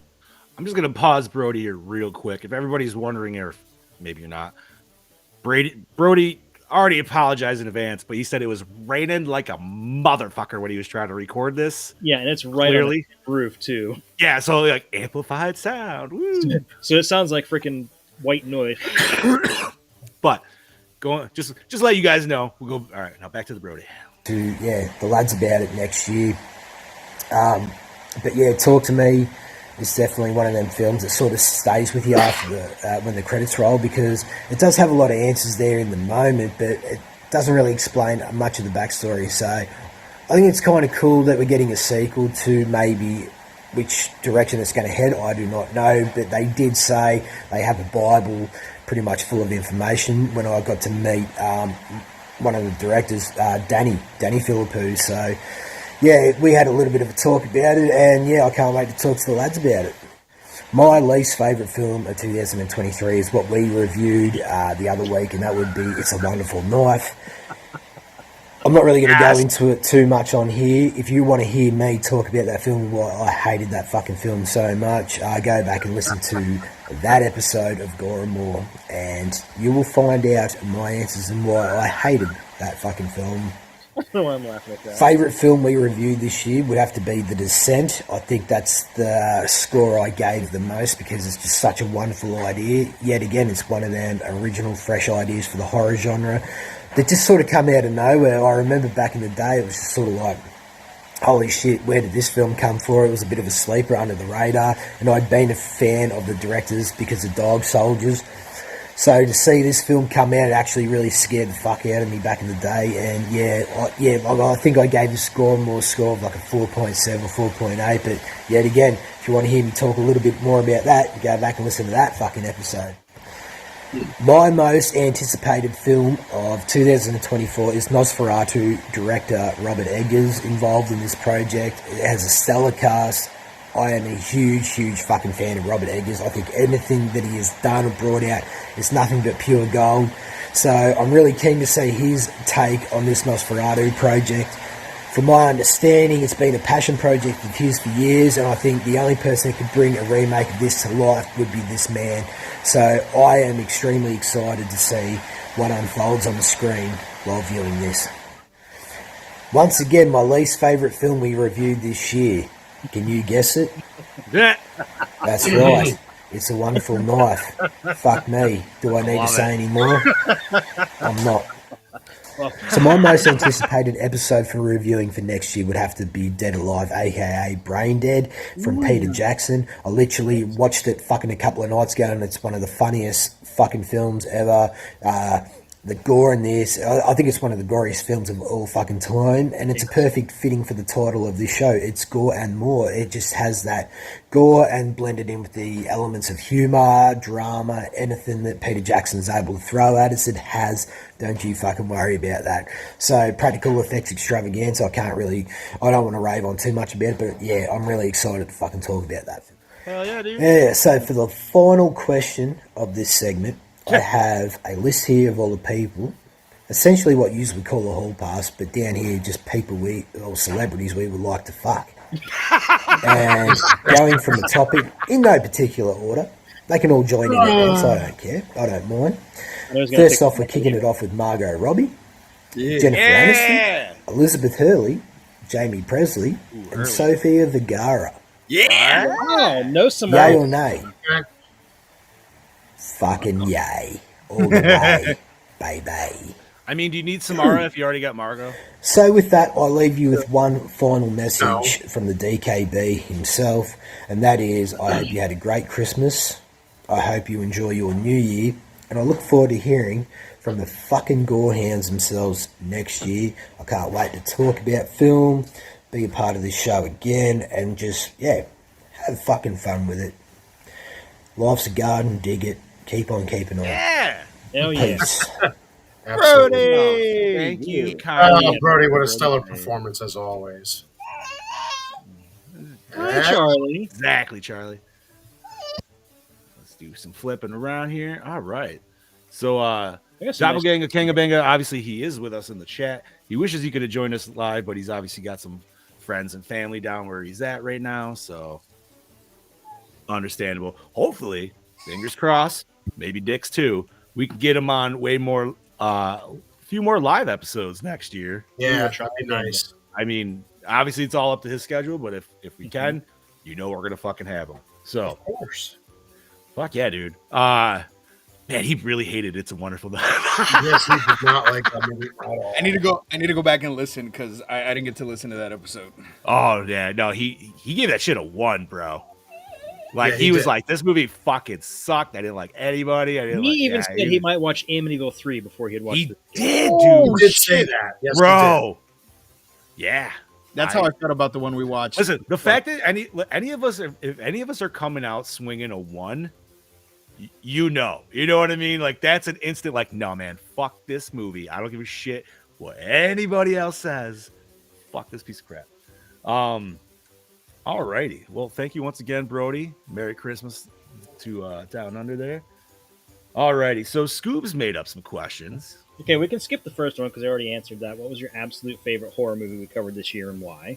Okay, so we definitely did that. So what do we got next? So, which horror movie surprised you the most, either in a positive way or a negative way? Ooh. I already know my answer to this. Yeah, I got mine too. I Go ahead. I don't mind taking point on this. I mean, I know By all means. it is one of the top 3 that I picked for our favorite review. Okay. And the one that surprised me the most was Malignant. Yeah, I didn't know I'm what the to same. expect. I went in completely with a completely blank slate, and this movie it just hit all the right notes for me. Yeah, it was a great surprise. I agree. I'm literally on the same boat. I was not expecting it to exceed expectations, but once the movie got going, I was like, he really did very well with this movie. I love the campiness. I love the little humor. I love the callback to all the corniness in certain parts because it came modernized as well. It's one of my favorite movies to watch. Man, I almost have. I hate like jumping on the bandwagon, but I almost have to fucking agree with that because it was. I don't know, man. Like, I didn't even go in with like neutral thoughts. I went in with negative thoughts, and this is why. Not necessarily particularly a James Wan like horror fan film. I'm not gonna say can't give the dude kudos to what he's done. He's made fucking universes. Like, you know what I mean? He's definitely one of the top tier horror guys. Some of the stuff I like, not all of it. But fair. also going in thinking that this, well, not even really thinking, but this is perceived as a modern giallo. Mm-hmm. And knowing how I feel on past tense giallos, yeah, my bar was set low. And I feel like I did not get anything what I expected. And to the point where, like, it wasn't just cool, but it was cool. And then they turned up, like, the level to fucking 11 just because they could. And they didn't have to, like, explain why he had super strength or anything like that. We got some crazy intro to the movie, dude. That was definitely like some 90s sci-fi horror shit going on. Great. Like, fantastic.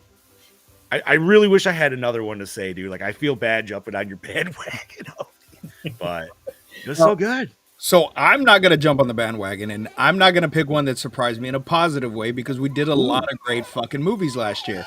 I'm going to pick one that surprised me in a negative way, and that's I like Possession, because that movie fucking had nothing to do with possession. It was fucking crap. I fucking hated that fucking movie. It's a waste of time that I will never fucking get back. Very fair. Man, you Well, know what? because it was your pick. If you are taking that take with the negative, I can't argue with that. No, because dude, No. like how everybody's, you're so jazzed. Possession, you think it should be a ghost movie. You got Sam Neill. He's always good in any other horror movie. And Like, you look at the reviews for this movie. yeah, everybody fucking loves this. It's like, what?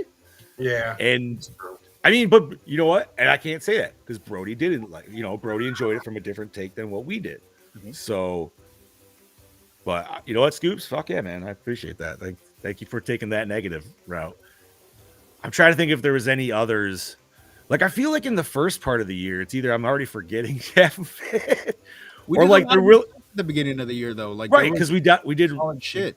we did re-reviews. I think So we did another. a bunch of I think those. another one that could surprise us in a negative way was "It's a Wonderful Knife," Yeah, Yeah, because we were from the preview and everything. It looked so much better than the movie we got.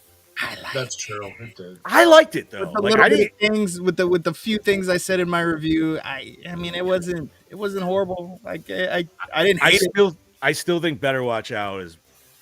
I worse, hated in that one my more opinion. than I hated Yeah. It's a Wonderful Knife.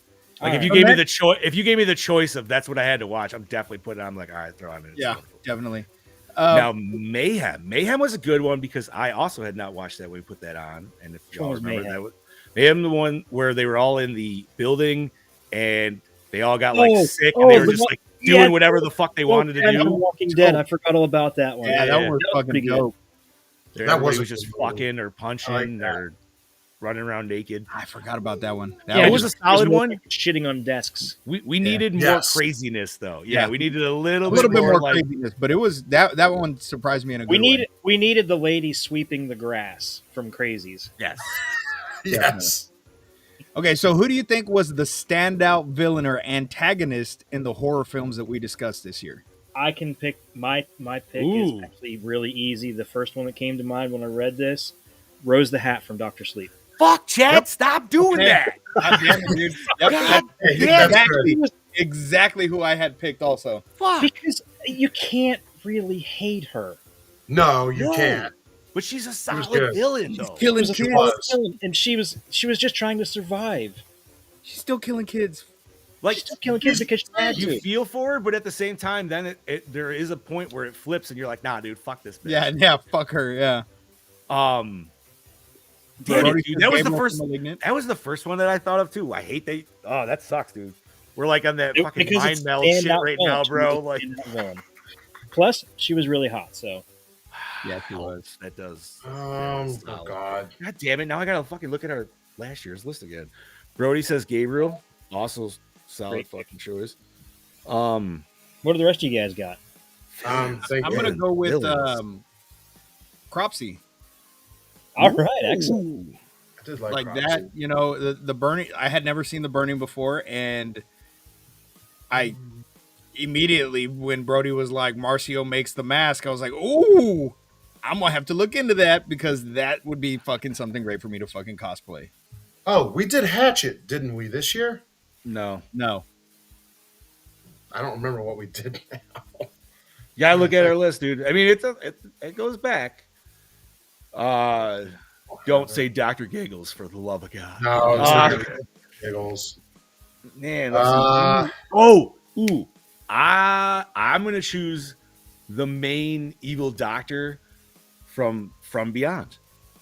The sex kink fucking pituitary weirdo, man. Like that movie was so fucking. I need to go back and rewatch that shit. Bobby, you better not say the rape demon from The Entity. What the hell? No. God. Get the words out of my mouth. What else you got? I mean, where the hell is our bro? list? Honestly, I mean, you could even go.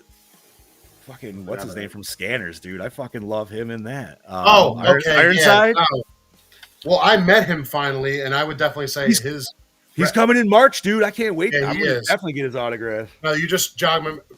Turbo Scanners, Kid, baby. Daryl Ravik for sure.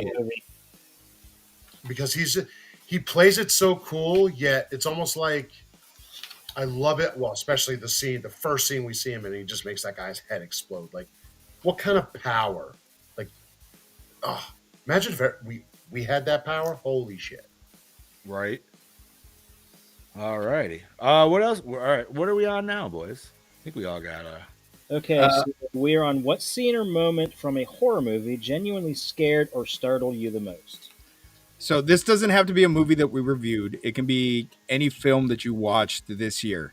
I will start off by saying the moment that fucking startled me the most, and it's probably the only time I've jumped recently in a fucking horror movie, was at the end of Thanksgiving.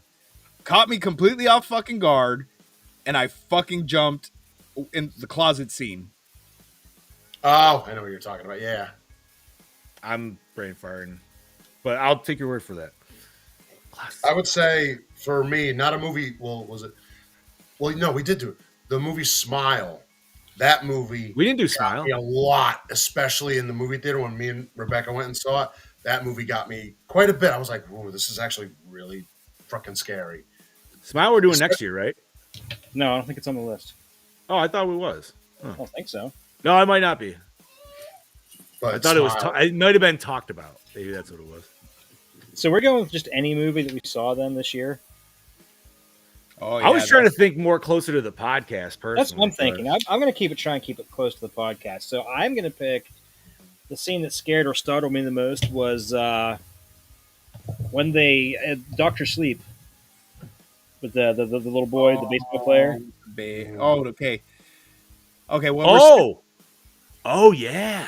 That was very disturbing and hard to watch, and it went on way too long. And I think that was the whole point of it.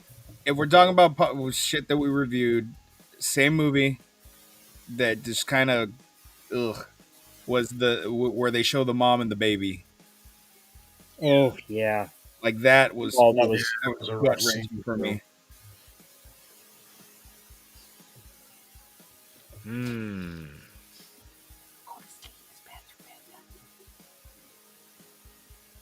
The problem is, like, I can think of a scene that would have scared me or startled me more in like the first time I see it, but like it might not be the first time I watched this movie while we reviewed it or this year. Like I'm thinking of more so The Descent, because dude, the first time I saw that impalement of the dad and the daughter right in the beginning, that was like just one of the most like oh fuck moments, dude, where it's like, wait, the movie's still going, I'm still dealing with that back there, like what are we doing here?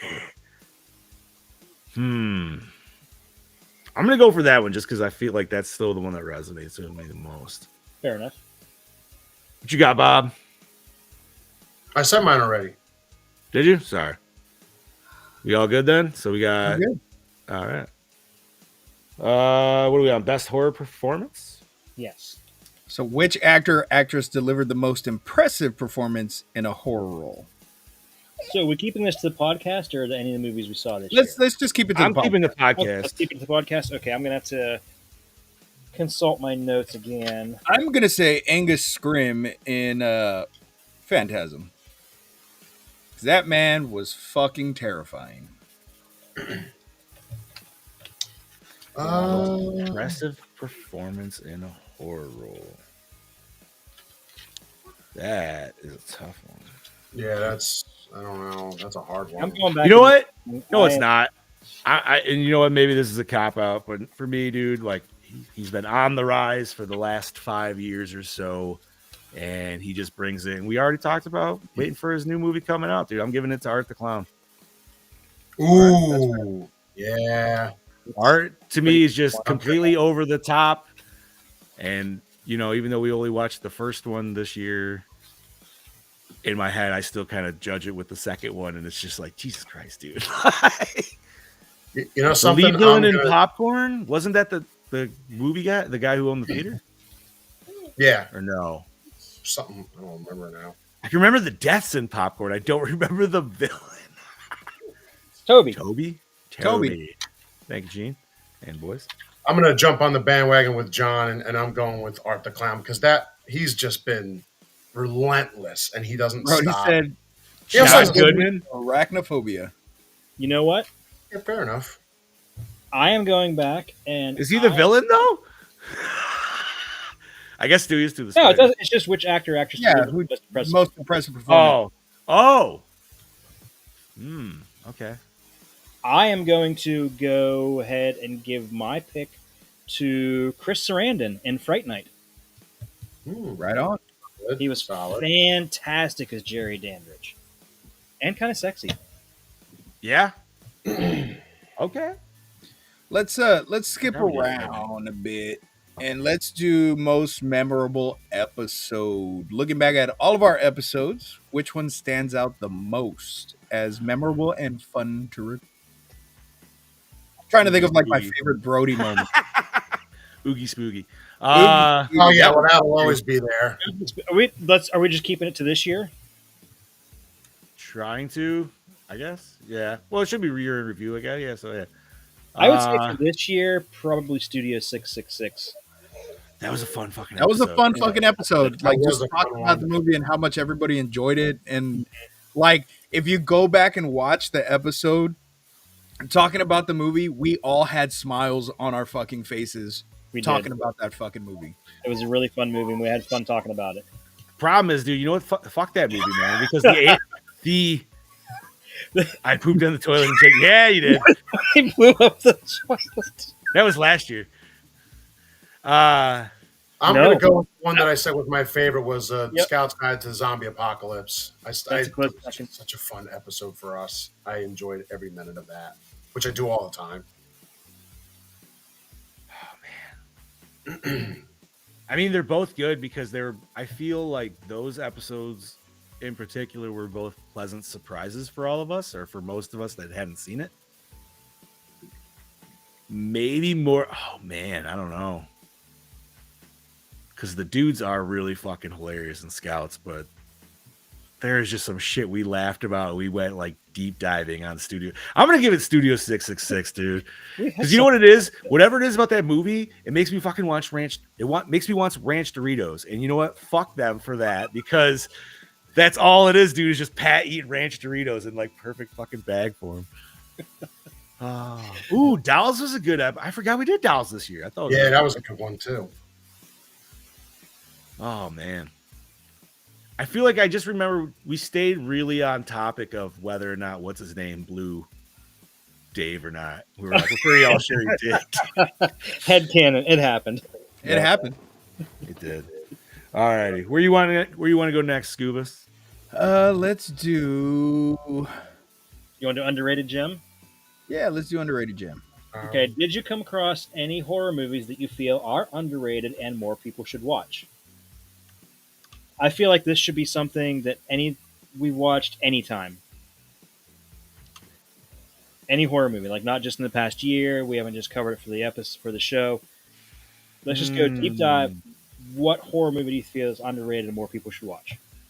The problem is what is felt underrated but should watch, where it's like, I feel Body Bags with John Carpenter. Is that As the mortician. Mortician? Or Yeah, no, I feel that's an underrated gem. That's a good one. All right. this is tough. Most of the ones that I feel are underrated, we end up reviewing, like Demons. I'm gonna go with a pick that almost made the list for me next year and was on my list, and I changed it. And I will die on this hill, but Underwater. I haven't seen it yet. I don't, love her or hate her. What's her fucking name from Twilight? Oh, Kirsten Stewart? Kristen Stewart. Love her or hate her, she's really good in this movie, and it's a nice surprise. Give it a watch, and you won't be disappointed. Underwater's for me.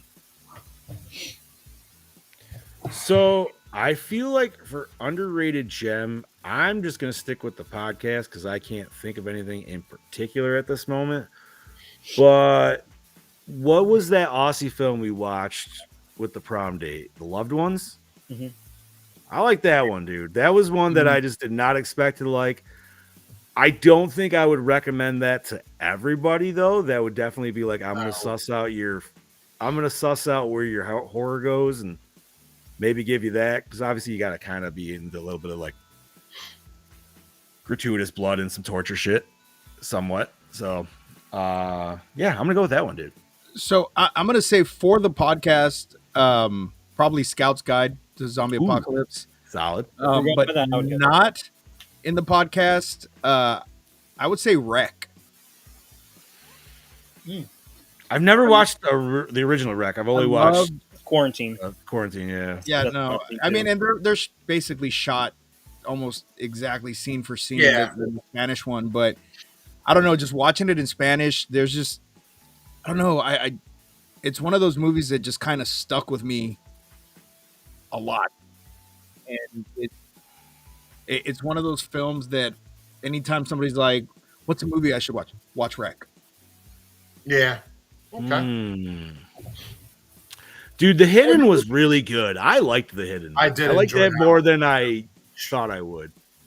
Agreed. Especially given the fact that we watched that right after part 9. That was intentional. I know. That's all. We can all thank Mick for that. Mm-hmm. Interesting. All right. So has everybody got underrated gem? Yeah. Alrighty. Where do we want to hit next? All right. So, what aspects of our podcast do you think we can improve on in the next coming year? Ooh. I would love, and I don't want to. It's not something we can necessarily improve on. I would love to get more feedback from the audience. Okay. Yes. I'd love to hear that'd be nice. what they want from us. Yeah, whether it's in email or messages or whatever the fuck, dude. And then you know what? Maybe that's on us. We got to start promoting email a little bit more, or True. some line of avenue too. So I would also like maybe a few more fan picks. make it shorter. Fair. She says That's fair. we take too many sidebars, It happens. but it But happens. it's- I mean, and I- that's I- why we love our show. I hear. Brody says more nudity. Here you go, Brody. This is for you. Yeah. Ooh. Wow. Yeah. More nudity. All right, I got you. Pre-set up for your YouTube Hey. videos. Pre-setups. I'm not. I personally don't understand. I don't know what that means. is either. Gene, we'll have to talk about that because I'm not sure. Do you mean like a countdown? Like a, you know what I mean? Is that what you're talking about, Gene? Like the one we already have? Does it not come through on the YouTube? It On YouTube, you can do like like when you're doing like a premiere or something, you can set like a 30-minute fucking countdown before you go live or some shit. Oh. Oh, I don't know. I mean, I could look into it. I don't know how that would work through doing it with the way we do. Yeah, with I don't think Restream. there's a way to do it with Restream. like YouTube in itself for sure, but yeah, the there's fact no that way this is a there's no way to do it on here, Gene. Unfortunately, because since we do it on Restream and stream on multiple platforms, it kind of takes that ability away from us to do it. yeah. Interesting. I No. would say we need to starting like we used to start. You know Yeah. what I mean? Like, Okay. we're very lax on, we used to start immediately 5:30 my time, which is 6:30 your time. And then we got very lax and just like, we'll go on between 5:30 and 6. And then, you know what I mean? So I think for me, that would be one that we just kind of need to work on. Like we need to get a set time. Hey, this is the time we're starting. Let's fucking start the show at this time, just so that our fans know that It's direct every night, every starting time. at this time. This is the time we're fucking starting. This is the time we're fucking going. That's why I was trying to get you guys to kind of like hurry it up today and get on earlier. I understand it's Christmas and everything. I just wanted to be a little bit more punctual for the fans. Yeah. Today was not like I gave a time, but you know how that fucking goes. Dude. Yeah, I mean, we all had family stuff to do. So, and this is an impromptu episode, anyways. Like, we just wanted to get on and throw out some content and stuff. But so usually I can do a really good Irish goodbye, but never on Christmas, even to an Irish family. So, right? Usually it's the Midwestern goodbye, and it's 30 minutes at each fucking person. Fun, Mel wants fun sound. We used to have that. We did, yeah. We used to have a little. I have I told her I'm gonna try to get my my Stream Deck up and running because she bought me a Stream Deck last year and I've done absolutely nothing with it. There's nothing programmed on it. All it has is our Gore logo on it, but I didn't add any sound files, nothing on it. And I just think I mean it's a good suggestion because then we can do like Bobby's Oogie Spoogie and just fucking randomly throw it in. You know what I mean? Yes. Or like Ben does. That could be our Baba Booey. Yeah. Or like Ben does on the Recycled Corn podcast. He fucking on one of our investigations where I got scared. I'm like, no. Like I start freaking out. He'll just like randomly play and I'm like, fuck you, dick. He made it a soundbite, fucking asshole. Oogie, what the fuck? Something just fell. Or, we can get some fucking Brodies saying cunt every once in a while. I'll just hit the button, cunt. I think we got yelled at one time where we actually had to reframe. We had to like cut it down to a minimum. That was a couple years ago, though. Yeah, that was just the boss man saying people were complaining out. Who knows? Yeah. All right. Anything? Where else we want? I don't think the other ones are really that important. Yeah, because horror soundtrack. It's probably gonna be Friday the 13th. Yeah, that was gonna be mine. It's gonna have to be Brody or Mick. We covered a lot of ground too. Yeah. Poop in the toilet would be a good soundbite. Yes, it would. Can we do fan pools for movie picks? Sure. Possibly. Oh, yeah, so that's one thing I said is like maybe a few more fan picks. Not maybe this coming year because we have our list. The only way that's going to work, or at least that I would suggest, is that means everybody has to join or at least be active in the Gore and More discussion because that's going to be your main spot. Either the chat or on our on the group. The discussion page would be probably be the easiest. We could all see it. We're all admins. And you know what? That way everybody would be able to. We should make a Gore and More page. Like we don't have a Gore and More page. How I have my wrestling like a separate page. Like I thought about that, but I wasn't sure if who should take the reins on that. Well, we can all be admins on it. All four of us can be admins. Like we have, there's the ability to do that. So I think we should kind of branch out on our own, kind of like with the IG and do something like that. The Gore and More discussion page is on Facebook, by the way, Gene. Sorry. Which he doesn't have Facebook. Oh. That would be a thing. So the reason we don't do pics, I mean, we can do pics, but the reason we don't do videos of like our favorite kill is you get a flag. We'll get flagged. We'll get flagged. Yep. Copyright. So and it's happened. I'm showing the trailer. It's happened to many different distributors. So and Disney's the worst. So and they own everything or almost. Oh, hey, that reminds me, John. You didn't answer me. How's the Bluey game? Oh, so I haven't played it, dude, but my daughter played it like hardcore for like an hour. And then the only reason she she was, put it down is because we were like, all right, we got to get going. Oh, speaking of Bluey, I bought tickets to Bluey Live in February.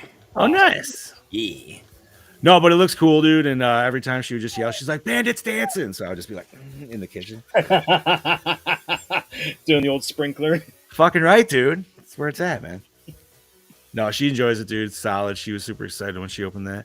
I also got her to go along with it. I got a T-shirt. And this is obviously for people that only know Bluey, so apologize if you fucking don't. But it's a Unicorse T-shirt. Yeah, fuck It's- yeah. and it says, Love Unicorse. "And why should I care?" And And why should I care? Exactly. Which apparently that's me. I don't know. Or that. By the way, January 12th, new episodes drop on Disney Plus. Oh, nice. I'll let them know. They'll be very happy with that. can't wait. I'm excited because we've already binge watched it. I've already seen them. Me and Harper have watched them a couple times already through various means that I won't go into. Word. Nice. Let's just say there's a very popular website where you can watch cartoons online. Oh, Fair enough. Alrighty. Well, boys, is there anything else we want to discuss, or do we want to call it? We're already at 2 hours. So I think this is a good place to stop. Yeah, would I agree. think so too. I'm getting tired. Alrighty. Well, everybody, thank you so much for joining us on this very unexpected Christmas Day episode. I honestly did not think we were going to go whole ham on the time. I thought this was going to be like a quick hour-long episode. You know, I said that too, and Jen called me Yeah. straight out. She's like, "You're a fucking liar, and you know it." And I was like, "No." I'm like, "We'll just try to keep it to an hour." She's like, Nope. "What are you fucking?" Like, yeah, I was like, "Yeah, she was right." But good night, Emily. fucking Bluey will be mentioned on Gore. Night, Emily. Yes, it will. Good night, everybody, and once again, thank you for joining us. Have a Merry Christmas. Merry Christmas. Happy New Year. Happy New Yeah, Year. See you Bob, there. you want to go ahead? This is your Killing Machine, Bobby and Moan, saying we'll see you in the new year. Merry Christmas and have a good night. Sleep well. This is your host with the ghost, the prince of the paranormal, Lord Scuba Cabra, saying Merry Christmas, Happy New Year. See you in 2024.